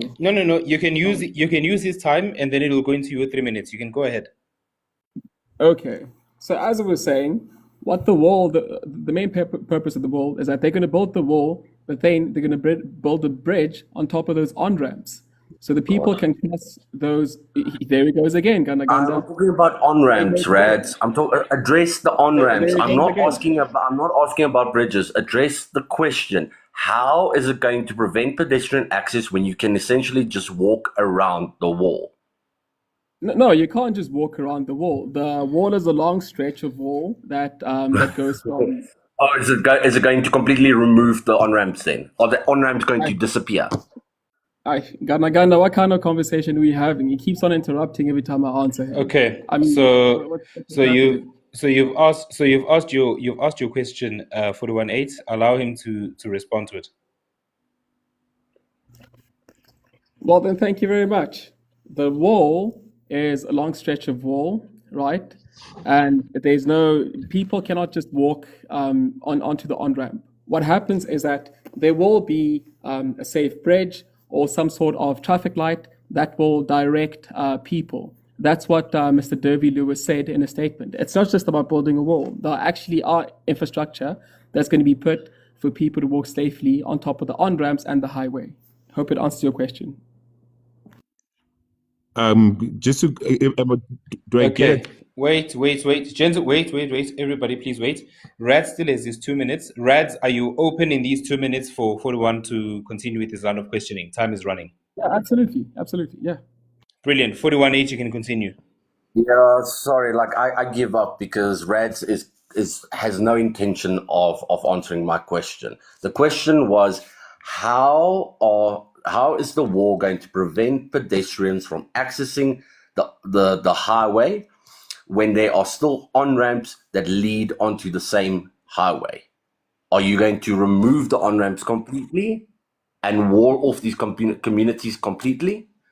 Chief, What is happening? Because you can how many essentially just walk around the okay. wall. Mr. Ganda, I think Mr. 41.8 is deliberately not trying to understand my answer. I keep on saying there will be infrastructure that will be built either on top of the on ramps, or there will be some sort of traffic system that allows people to safely cross the on ramps. I've said this 1,000 times. How else do you want me to answer you? I'd like you to address the question of on ramps. I'm not asking you to address the question of bridges. Am or not? Look, is this an on ramp? So that we're clear. Is this an on ramp? Is this an on ramp where there's a road that leads to the highway? Are we talking about the same Yes, thing? yes, Exactly. that's an That's what on I'm ramp. saying. Okay. There's going to be traffic. So, That's what I keep on how saying. is that going? How is the wall going to prevent people from using an on ramp to access the highway? Chief, for the 10,000th time, there's going to be a traffic system where people can safely cross for the Huh? 10,000th time. Huh? Please, A I keep traffic on saying. system. A traffic Yeah, they're going to system. be. That's Yo. what. Okay. Yeah, because that's what I read the statement from the mayor, Mr. Clive Derby Lewis, if that's his name, and he said that they're not only going to build the wall, they're going to build bridges over the highways.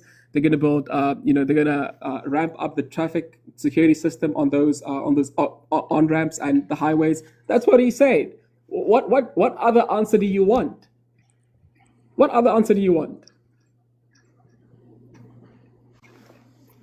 And 41A, if All you want to right. debate, hold on. If you want to debate, you can schedule a debate and we can, sort this out the right way. I keep on answering your question. You're so deliberate in not trying to understand what I'm trying to say. Bro, Yeah, you are 0 in 3. You are probably okay. the worst person to debate that I have ever seen. You Ad are the child hominems, that ad hominems, never got gentlemen, chosen. gentlemen, Okay. ad hominems, gentlemen, ad Okay. hominems, ad hominems, gentlemen, ad hominems. 41A, I Right, get you. Rads, Yeah. there's no need for us to entertain that right now because now we're going to go into a realm of ad hominems. I'm now going to go to Zenobia. Zenobia, my sis, you have your 3 minutes and that time starts now. You can go ahead. Ready when you are. I'll go after Zenobia if that's okay.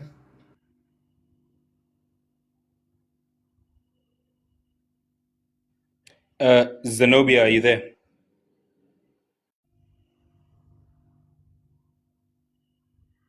All right, cool. Since Zenobia is not around, I'm going to bring somebody else up onto the panel. Jade, I'm going to give you your 3 minutes, and that time starts now.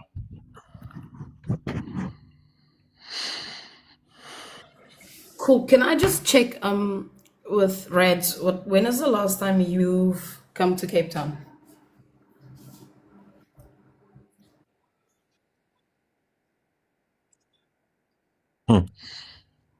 So that it's not that personal. It's not asking for a personal reason. I'm asking because I'm trying to establish whether or not you know what it looks like coming into Cape Town. Because there's only two ways to come into Cape Town. So have you been to Cape Town? Let me ask it that way.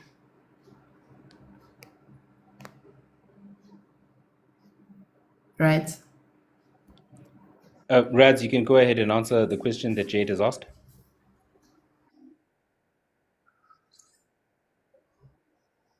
Okay. Do you know what Cape Town looks like personally? Okay. I guess I'm going to take that as a no. So, since you've never been to Cape Town, let me show you what it looks like and give you an idea of what Gordon Hill Lewis was talking about. So, for context, the stretch of the road on the N2 is about 42 kilometers long. In between Makassar, which is a very the area just outside Somerset West, which is where people will start measuring, I think, informal settlements on that highway, all the way up to just before Pinelands, right? And I want to show you this real quick. If you can just enlarge my screen, host, I want to just show people real quick what it actually looks like. So this is the airport to the right-hand side here, right? This is the barrier on that N2 highway, right? Now, to the left-hand side, that's the airport, okay? That they're talking about. There's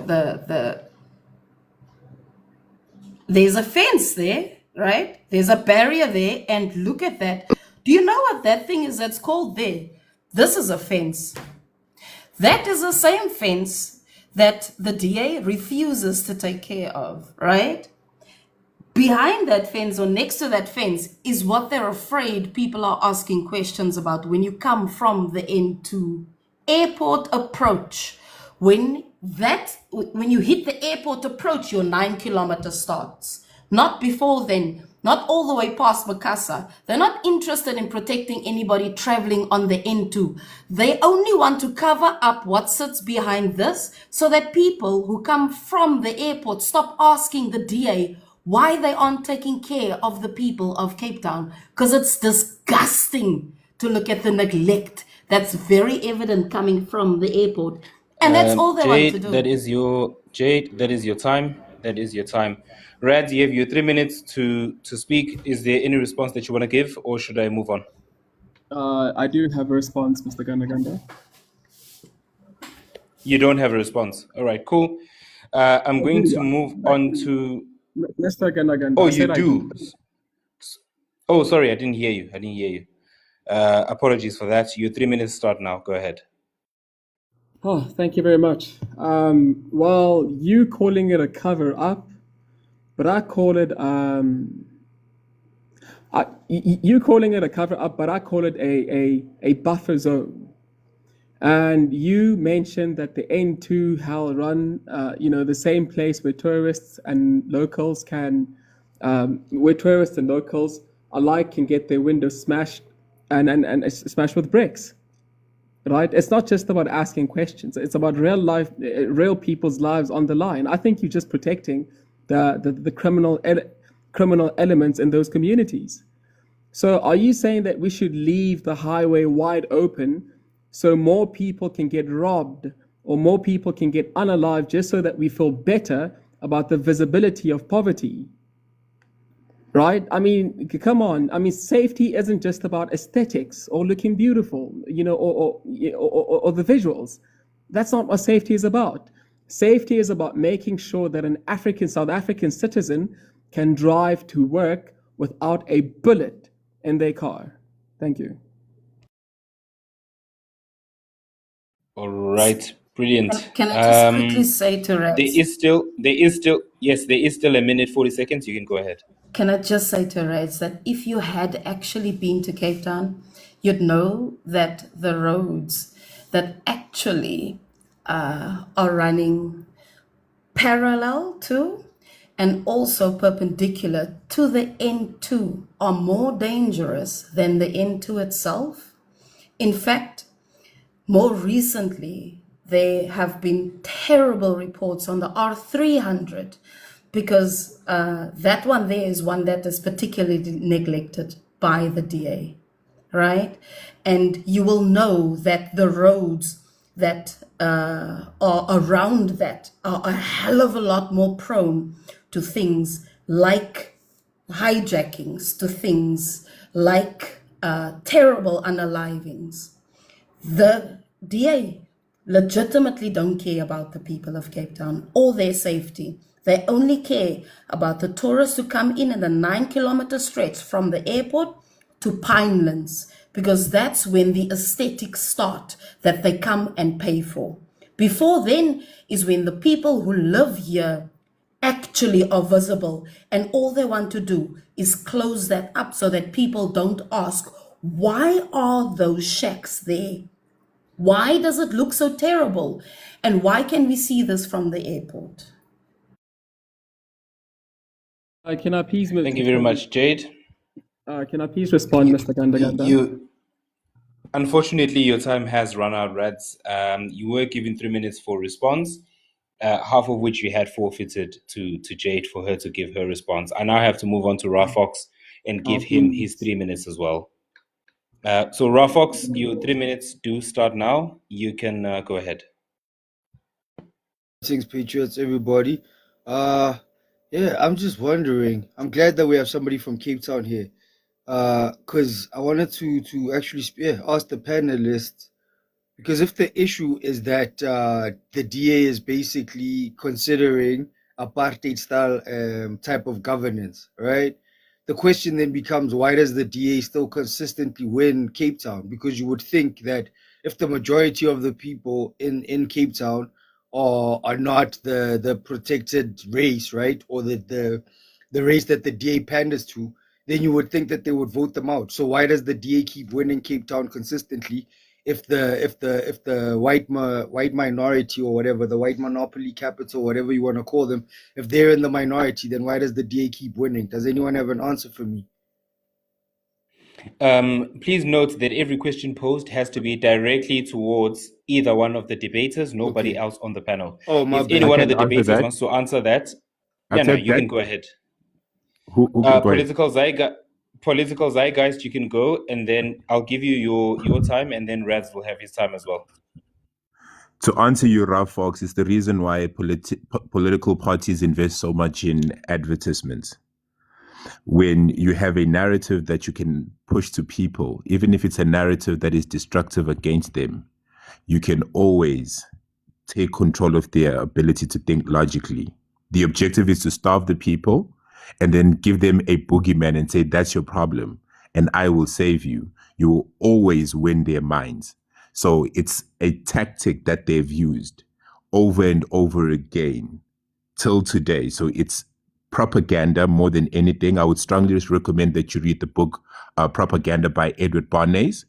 You'll get the full understanding of how they've been able to do so. It is systematic, and it is the ability to define another person's reality and have that person accept that reality as if it was their own. And that is power, according to Wade Nobles. Just as to quickly answer you. Rads, maybe I need more clarity on your answer, bro. Brilliant. Yeah. Brilliant. Rads, you can go ahead. Yes. The reason why the DA keeps winning is because the opposition offers nothing but rhetoric, right? I mean, the ANC, the first thing that's going to come out of their mouths are that, hey, we saved you from apartheid. The reason why you're free is because of us. Hey, did you watch this? Did you watch the Sarafina movie? Right? It's nothing but rhetoric. I mean, while you're talking about a party-style governance, people in Cape Town are looking at the 2023 stats showing Cape Town is the only major city that's actually creating jobs at a significant rate. Cape Town has the Western Cape has the lowest unemployment rates in the whole country. So if you want people to vote differently, then provide better results. Until then, I think people need to stop blaming, and actually start voting for a party that performs better than the DA. That's my answer. Brilliant. Thank you very much. Rafox, you still have your 1 minute. Is there anything else you want to say in closing before I move on to King T? Yes, yeah, I hear your answers, gents. I just wish that the black majority or whatever, or the majority of the people in the Western Cape should realize that the DA is actually in cahoots against the majority of South Africa, because the DA represents the business class, and the business class is the one that is willing to pay less than minimum wage, and therefore is willing to have illegal foreigners in our country. So I don't understand. For me, as somebody who has lived in Cape Town but is outside of Cape Town, I don't understand how any black person in Cape Town can allow the situation where the DA is constantly winning, when the DA has shown time and time again that they are, in fact, apartheid apologists, apartheid loyalists. They're not interested in seeing the black majority become the number one income earner by race. They are quite comfortable with keeping us in fourth place as black people in terms of being fourth in terms of income by race.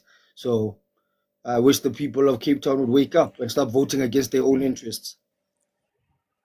Brilliant. Thank you very much, Rafox, for sticking to time. King T Pain, your 3 minutes start now. Greetings. I want to start by saying this. If you're a Pan-African, don't take this the wrong way. Don't take this the wrong way. I'm gonna have to agree with Zeitgeits, even though he's a Pan-Africanist. Rads, we need to look at this thing with an open mind and with the reality of what is happening in Cape Town. The wall has nothing to do with crime. We need to be honest with that. The wall has nothing to do with crime. The wall has everything to do with advertising Western Cape as the most beautiful city in Gauteng. Not in Gauteng, sorry. Drinks. In South Africa. Why I'm saying that? The DA has failed a black child, a black voter. The DA has failed a black voter, and they are trying to hide it. That's why when they come and even speak about audits, they will come and give alter nonsense, talking about 100% accuracy, and they keep on getting exposed. And this has nothing to do with crime. It has nothing to do with crime. Whether the wall is there or the wall will not be there, you know South Africans, we will, Baba, if we want to commit a crime in your wherever, we will be there. So this whole thing has nothing, absolutely nothing to do with crime and all that. In fact, Rads, this has just exposed your ignorance, and it has exposed the Uncle Rakas in you, that whatever that the white man would say, you would agree with it without using your logic. Ad hominems. No, it's not an ad hominem, because I'm saying that because he's with Peter Hunevart and he's agreeing with another party when it's saying nonsense. He's agreeing with their ideology. And we need to be careful with the word ad hominem. When someone is asking someone, Uti, have you been to Cape Town? There is nothing personal there. We want to know that are you arguing from a view which you've been there, you've seen what is happening there, or are you arguing on a fact that you are just standing with a white man? Is that simple? So, Reds, my question is to you: what has DA done for the black people? What has DA done for the black people in a manner that there would be no need for that wall? Because if they had done something for the black people, there would be no shacks, there would be all this nonsense that we are seeing there. There would be no need for that wall, because the whole of Cape Town would look like that side that they're trying to protect. I will land it there. Thank you, a host. Can I buy you a drink? Brilliant. Okay, no. I made it very clear that people will have their time to speak. Right now, I'm going to Rads. Rads, you'll have your 3 minutes to respond. And then after that, I'm going to move to Fumani, Simpiwe, and then we'll take it on from there. Rads, you have your 3 minutes. Go ahead. The question is, what has the DA done for black people? And let's look at the reality of service delivery. While other provinces are collapsing, the Western Cape, irrespective of who's in charge, has the highest access to basic services like water, electricity, sanitation for all residents, including those in townships in the country, right? And but here's the bigger point. You're asking what a party has done for us, Mr. T-Pain. But that's a victim mindset, Mr. T-Pain. That's victim mentality. We shouldn't be sitting around waiting for the DA or the ANC or anyone else to do something for us, right? Who's coughing? Mr. Ganda, this man keeps interrupting. Fumani, can you please do something?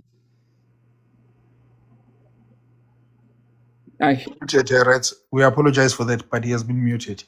Okay. So as I was saying, we as Black people cannot ask the whole, political parties to do something for us. The government's job is to provide a safe environment and infrastructure like that wall so that we can go out, build our own businesses, and take action. So I'm not going to come here and speak of, and advocate for handouts like some of you guys here. No, I'm demanding that I'm demanding that our streets be safe so that our people can open businesses and employ and end poverty. Thank you. Since there is still that 1 minute, I want to ask you this, brother. You said I'm bringing the victim mentality. By the way, you spoke about the low rate of unemployment in Cape Town. It would be like that because everyone is running to Johannesburg. So to compare other provinces, especially Cape Town, Western Cape with Gauteng, it's utter nonsense because most of the people are running from Cape Town to Gauteng, thinking that there are better opportunities in Gauteng. Now, this is what the government should be doing, since you are saying I'm playing victim mentality. When a province is ran well, very well, there would be investors that come in there. When the investors get there, employment opportunities will be there. DA has not done that. DA has only looked after the white people. When you talk about maintenance, even the water and whatever, they did exactly that, maintenance. They didn't build anything. They maintained what ANC failed to maintain in other provinces. DA has been very good when it comes to maintenance, but building and all those things, they haven't. Thank you, host. Can I be allowed to respond? Thank you very much. Wait, Mr. No, you can't. No, But you we can't can't. have this system. I'm moving This isn't to how it's done here. Fumani. This isn't how. I'm moving Mr. to. Ganda. I am moving to This isn't how. Fumani. I am moving to Fumani. Rats, they can Let drop us- me and let bring us me back, and respect- then we can engage again. Let Let's us- respect. we Let's can, respect the host. Let's respect the host, there's- Rats. to be fair, there was also an engagement between Sigma and political Zeitgeist, and they respected when their time had finished. Let us make sure that we keep the same level of decorum and conduct. So, Fumani, we'll go to you, then Simpiwe. Fumani, your 3 minutes start now. Thank you, host. I think let me start off by saying what a wonderful show that you have hosted tonight.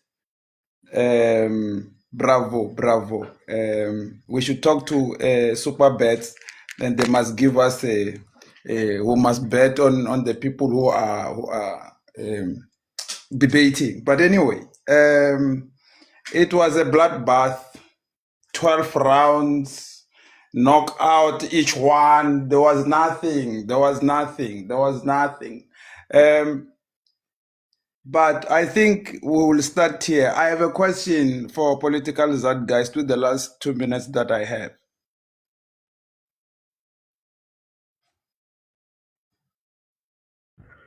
Sure, go ahead.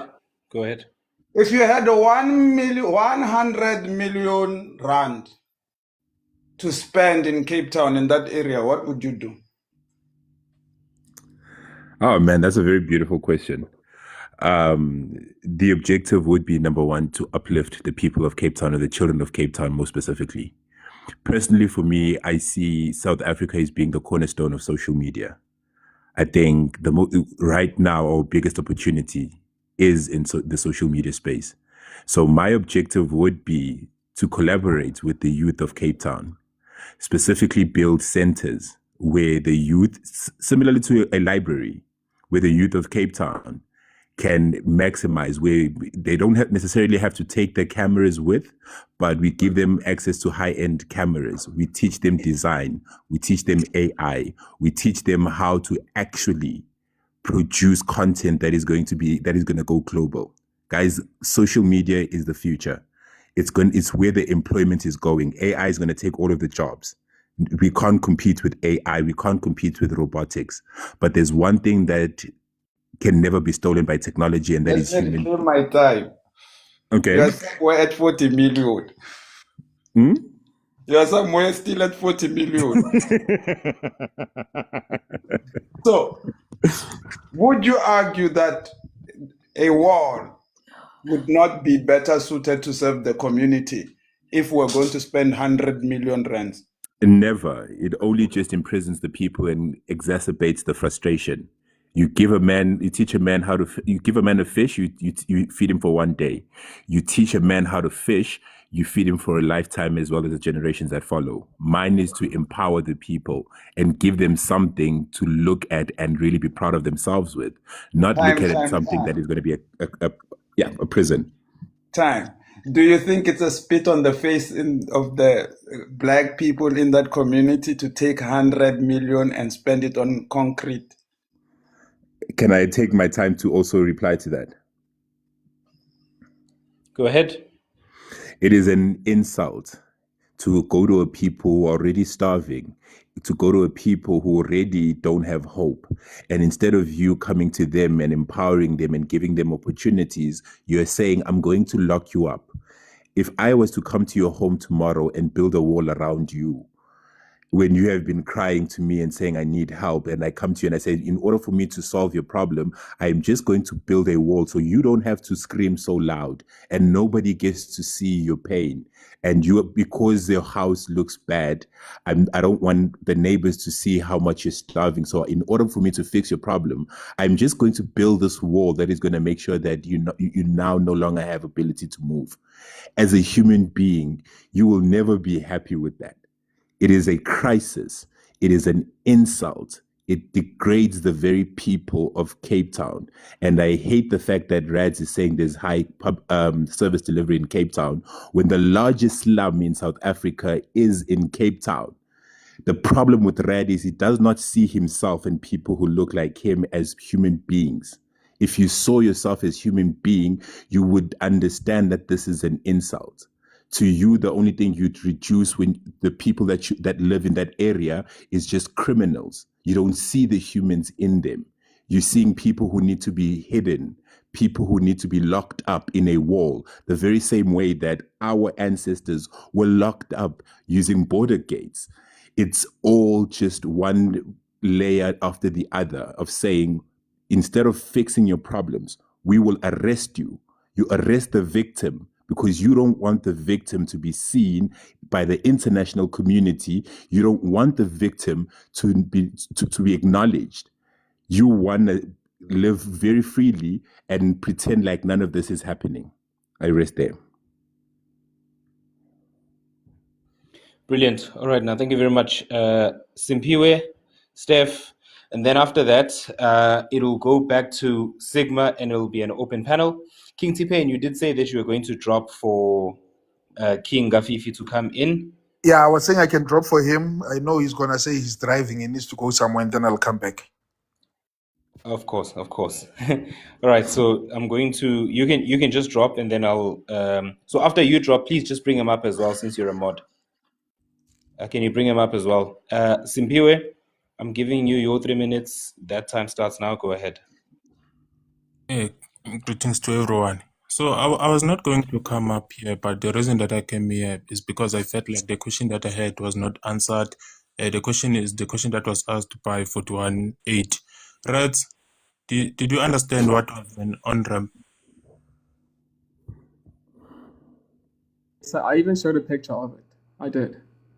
Okay, so now that there are on-ramps in those streets, how are you going to ensure that people are not using those roads to access the main road if the reason that you build a wall is to prevent them from going there?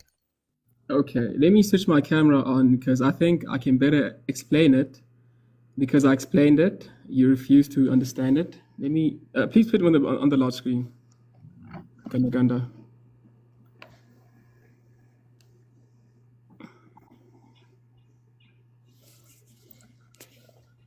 Okay, so this is an on-ramp, just so that we're clear. It's a highway, and then an on-ramp is are these, correct? Are these ones, yes? Exactly. So what the mayor said, they said that they were going to build a huge bridge over the highway, right? So that people can walk up the stairs or maybe have an elevator and walk right through that. And then with these small ones, what they can do is that there's going to be like some sort of traffic management system that will allow people to safely walk over these on-ramps. I hope it answers your question. So, Rads, when did the DA say that they are going to put some officers there in those streets to ensure that people are not crossing there? Or is something that you're making up yourself? Oh, you think I'm making it up? When I did my research, actually, when I did my research for this debate, I found out that they weren't only planning to upgrade the wall, but they wanted to build security systems and also build bridges over the highway. I didn't make this stuff up. This was a speech that Clive Davy Lewis made with regards to that. I'm asking about the officers, right? Time is going. When did they say when did DA say that we're going to put officers in the on-ramp to ensure that people are not going in the main street? Yeah, the mayor of Cape Town said that. Do you want a specific date that he said that? When did he say that, right? As for the specific date, I don't know, but he did say that when he was answering to the city council. He did say that. Maybe if you can stick around, I'll show you the article. I'll bring up the article and read it together with you here. Then if you put the officers there, man, what's the reason for the wall to be built? Yeah. Go ahead. Okay. Go ahead. Rads, you have your 3 minutes to respond, and then I'm moving on to Steph. Walking so that people don't get hit by cars. That's the reason. That's the reason why you put bridges and police officers there, so that whoever wants to cross does not get hit by cars. Does it make sense, Mr. Simpiwe? Right. The question was, man, how are you going to ensure that the same criminals that you are trying to prevent to enter the main road are not using those on-ramps to enter those roads? I'm not asking about how people are going to cross from that side to the other side. My question is, how are you going to ensure that people are not crossing, they are not using the on-ramp to enter the main road and continue the crime that they were doing before?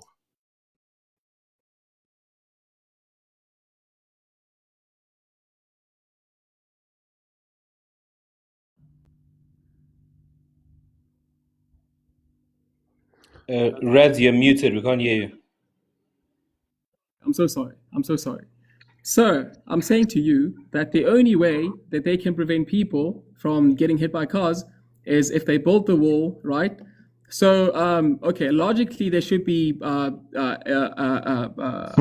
opening somewhere over here where people can cross over, the highway, and also over here, if the informal settlements go over the on-ramp, then there should be an opening, a small opening here, and then there should be like a part with our traffic officers or our street lights where people can safely cross over these roads here.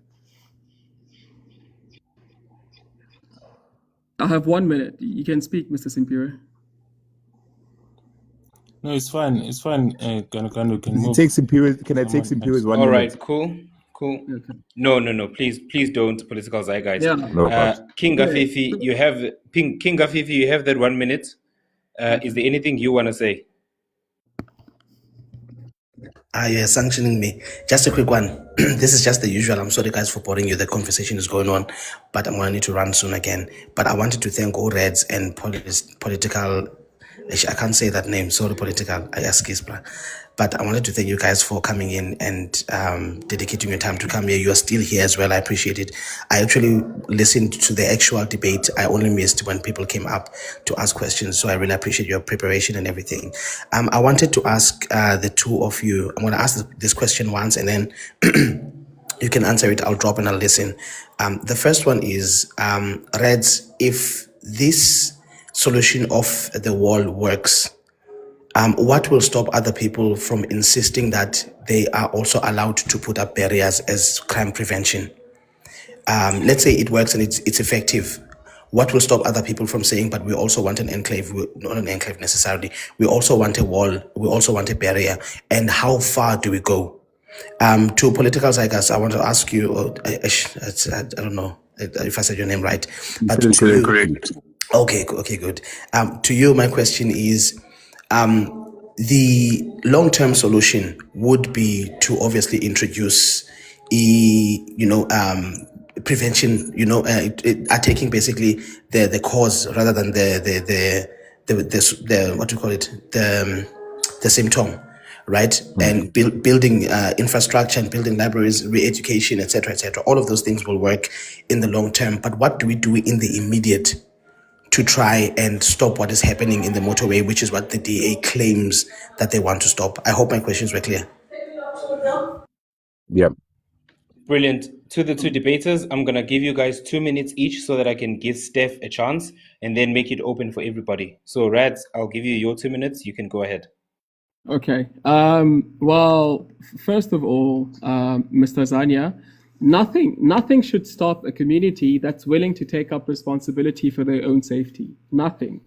If the government isn't providing the security that people need to build, their communities, then citizens, regardless of their race, have the right to be innovative and protect their space. Right? We can't sit around blaming the past while people are getting robbed right now. Right? So if people feel, Uguti, you know what? I live in a suburb in Limpopo, and the neighboring community, they keep on coming in and causing house breakings. The community, if they come together and put up money, they can build up walls. It's their right to. And also they're protected by the Section 235 of the Constitution, self-determination. Hope it answers you. Where you say we can draw the line and say, no, you can't do this, because what's going to stop the community in like just different places, man, a community in Soweto, a community in Clifton, from saying we just want a barrier that is going to protect our little section and essentially turning it into an enclave? Don't you think that the implications will then go beyond just protection and perhaps touch on what the latter part of the debate is, which is apartheid 2.0? I don't know if that makes sense, Rez. Well, it does make sense, but you shouldn't be looking at the community who does that. You should be looking at the government who failed to enforce protective measures to stop that from happening to begin with. You can't blame people from taking initiative and taking responsibilities for their own livelihoods. You can't blame them. If I'm a dad and I have 2 young daughters, you can't stop me from erecting a wall that stops a community that has a history of grape, from coming into my space. You can't do that. It's totally unacceptable. All right. Political Zeitgeist, you have your 2 minutes now to give a response to the question that I asked. You can go ahead. Then after that, we'll go to Steph. Alrighty, thank you. Okay. How do we fix? What are the immediate fixes? First and foremost, the DA needs to get the hell out of their high horses and come to the ground and speak to the people of the communities that are involved and that are affected by these issues. People don't just wake up in the morning and decide, I'm going to throw a brick over the highway for no particular reason. There has to be a reason, and it's to sit down and understand. It could be a protest, could be the reason they're disgruntled, could be because they're looking to hijack. The wealth and the monies that they're putting into the wall, they could have come to the community and said to the community, we have X amount of money that we want to bring into the community. What are the activities that we can help you as a community in order for us to uplift you? It could be the fishing industry. It could be the import-export industry. It could be the wine industry, whatever other industries that they can say, look, We can get this money. If we get this money, we can start factories. Then when we start factories, we can start supporting each other as a community and build a wealth mindset within us. It is coming together and putting people together. The DA looks down on people who look like us. They see us as filthy, the very same way that Rads looks at us as well. We are not worth saving. We are not worth engaging with. The only thing you need to do with these hooligans is just lock them up behind a wall, not necessarily address their problems. Everything gets resolved when you get to the root cause of the problem. DA needs to come to the community and say, how can we serve you as the people who have voted for us, as our constituencies? The DA is refusing to do that. Instead, they say, we're going to lock you up and hide you from the rest of the world. That's all I have to say. All right. Thank you very much, Political Zeitgeist. The last person now, guys, who's going to be coming up on the official bullpen debate is going to be Stefan. Stefan, you'll have your 3 minutes. And whoever it is that's going to be responding to you will also have the same time in kind. After that, the official debate will be done. I will then let it be an open panel for a short while, but then we'll continue. Stefan, your 3 minutes start now. Okay. Wait, sorry, Rads. It's Stefan's time. He has his 3 minutes. So, Stefan, like I said, I'm giving you your 3 minutes. Go ahead. Good evenings, everybody. Host, thank you for hosting this debate. And thank you, the two panelists, for taking the time out of your day to prepare for this. Yeah, I just want to tackle two things, and then I have a question for Rads. The two things is service delivery in the Western Cape. I'm born and bred in the Western Cape. Some practical examples. Boerkaap, it's an area less than 500 meters away from the CBD. If you go into Boerkaap, you'll notice there's one road that's tarred, Whale Street, that runs up the middle of Boerkaap. Every other road in Boerkaap is still rocks and stones. And I don't mean cobbles, I mean round rocks with cement in between them. If you go through Boerkaap, that's less than 500 meters away from the CBD. That's a colored area. If you go to Hout Bay, there's a colored community there and a black community. And it's within 500 meters of a white community. The black community and the colored community, the roads are shit. There's leaks constantly. And I've worked in that area. If you call for a leak fix, it takes them 2 to 3 days to get there. If you call for a leak fix in the white area and CBD, it takes them hours. And I've done the calls in both areas, literally hours. If you go to Mitchell's Plain, the main roads that run through Mitchell's Plain, Spine Road, and there's another one, Asa Berman, beautiful, tarred, everything. If you go into any of the side roads, the roads are shit. There's leaks, there's garbage. It's a mess. If you go to Khayelitsha, same thing. I can make example after example when it comes to black communities and all of that. There's next to no service delivery when it comes to that. When it comes to the job creation that Rads mentioned, there's EPWP workers that they employ constantly. That starts at 2,500 Rand. That's what's pushing up their rates when it comes to creating jobs. 2,500 Rand is not money. It's barely anything. You barely survive. And I know a few people that do those jobs and those contracts keep getting renewed. They never get permanent positions for years on end.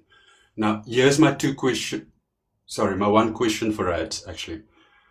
Rads, explain to me why the DA would choose to focus on a 9-kilometer stretch of road when you have another stretch of road called the R300, also nicknamed the Hellway, which connects onto the N1 and the N2, which has almost 3 times the incidence of crime. And there it's any time of the day. On the N2 there, it's early morning sometimes and late at night during peak. So why are they choosing to focus on that small stretch of road instead of focusing on an actual area that's a problem? That's it for me. All right, Rads, you have your 3 minutes and that time starts now. Well, it's easy to understand. It's a simple case of strategic priority. The 9-kilometer stretch that you're talking about is a gateway to our community. To our economy, right? It's a gateway to our economy. It's where the tourists and investors come from the airport. If they get attacked, like the American article that I showed you about who got attacked in Nyanga, the news goes global, investment drops, and everyone in South Africa gets poorer. Hope it answers your question.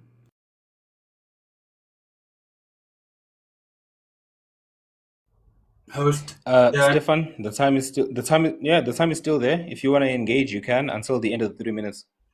yeah, the R300 is a linkway onto the N1 and N2. Those are all the working class people that come support the city. That's the massive labor force. Without that, the city would crumble. So how is that not a priority over a couple of tourists that we get 3 months of the year?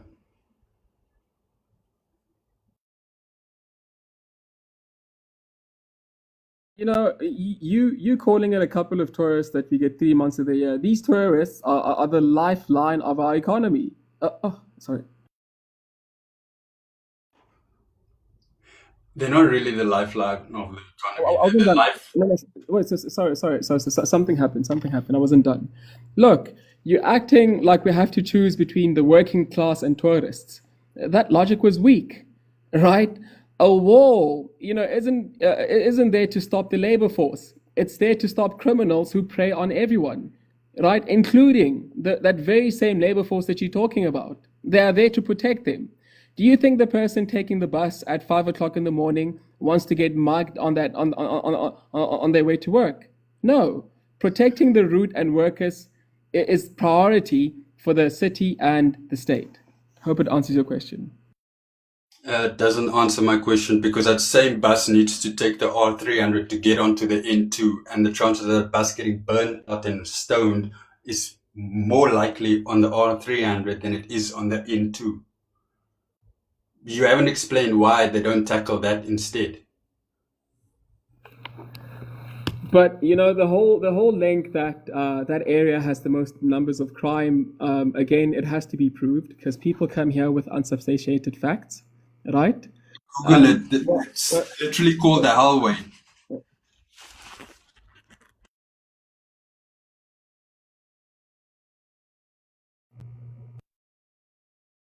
Okay. Well then, I guess you're trying to make the argument that the R300 is more dangerous than the N2, you know. But you're actually making my point for me. You telling me the R300 is more dangerous than the N2, then you're admitting that certain routes are notorious for crime. You're actually helping my point. And my stance isn't about the past or who lives where. It's about logistics. If a wall prevents people from being stoned or hijacked while they are simply trying to get to work or simply trying to get to the airport, then it's a win for the citizens. I'm not interested for complaining about which road is the most dangerous. I'm interested in a solution that keeps people alive today. If you want complaints and no solution, go to political Zeitgeist. He'll tell you about things that happened in 1820. The man has no solutions, right? The wall, no matter how small it is a solution right now for our people because it comes with cameras, it comes with the bridge. It is an actual solution. Hope it answers your question.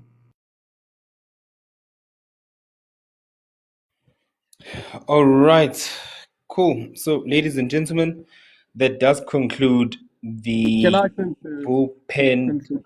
No, wait. You can. Do you want to make a final statement? You have a few seconds remaining. Yeah. Thank you very much, Mr. Ganda. Great panel. I really enjoyed it, and I hope you and I can be next, Mr. Ganda. If there's one thing that I can take out of this from my opponent, when he said that we should work with those who unalive us in the community, the state should have that was his solution. I think for me that was my mic drop moment. I couldn't believe my jaw were on the ground. But with that said, thank you so much, and I hope to see you next time. Brilliant. All right, ladies and gentlemen, thank you very much for joining us today for the bullpen debate. The live has been receiving a number of restrictions. I do not know why. and I'm going to be looking to appeal to it very shortly. But this concludes the bullpen debate for today. There will be another one again taking place tomorrow. If you do follow Azania, or who they call King Gafifi, you will be able to see the poster for tomorrow's debate, where it's going to be hosted, who will be participating, and what exactly those discussions will be about. Mr. Political Zeitgeist, thank you very much for your contribution and for your participation in today's debate. Your time really does not go unnoticed, and for your wealth of knowledge, it really did add a lot of value in the conversation that we were having today. Blessed. Thank you, sir. And thank you to everybody as well. Sure, It's been a very engaging. Cheers, guys. Now he has in person. Now he has. Thank Now you, he has. Bogo. Thank you very much, guys. Away. Guys, thank you very much. That concludes the live for today. We will be back for another bullpen debate tomorrow. Please keep your eyes peeled for where it is going to be hosted and who's going to be hosting it. But as for me, Ganda, thank you very much, guys, for coming through to the debate. We will be closing now. Take care. Boom. Cheers, guys. Bye-bye.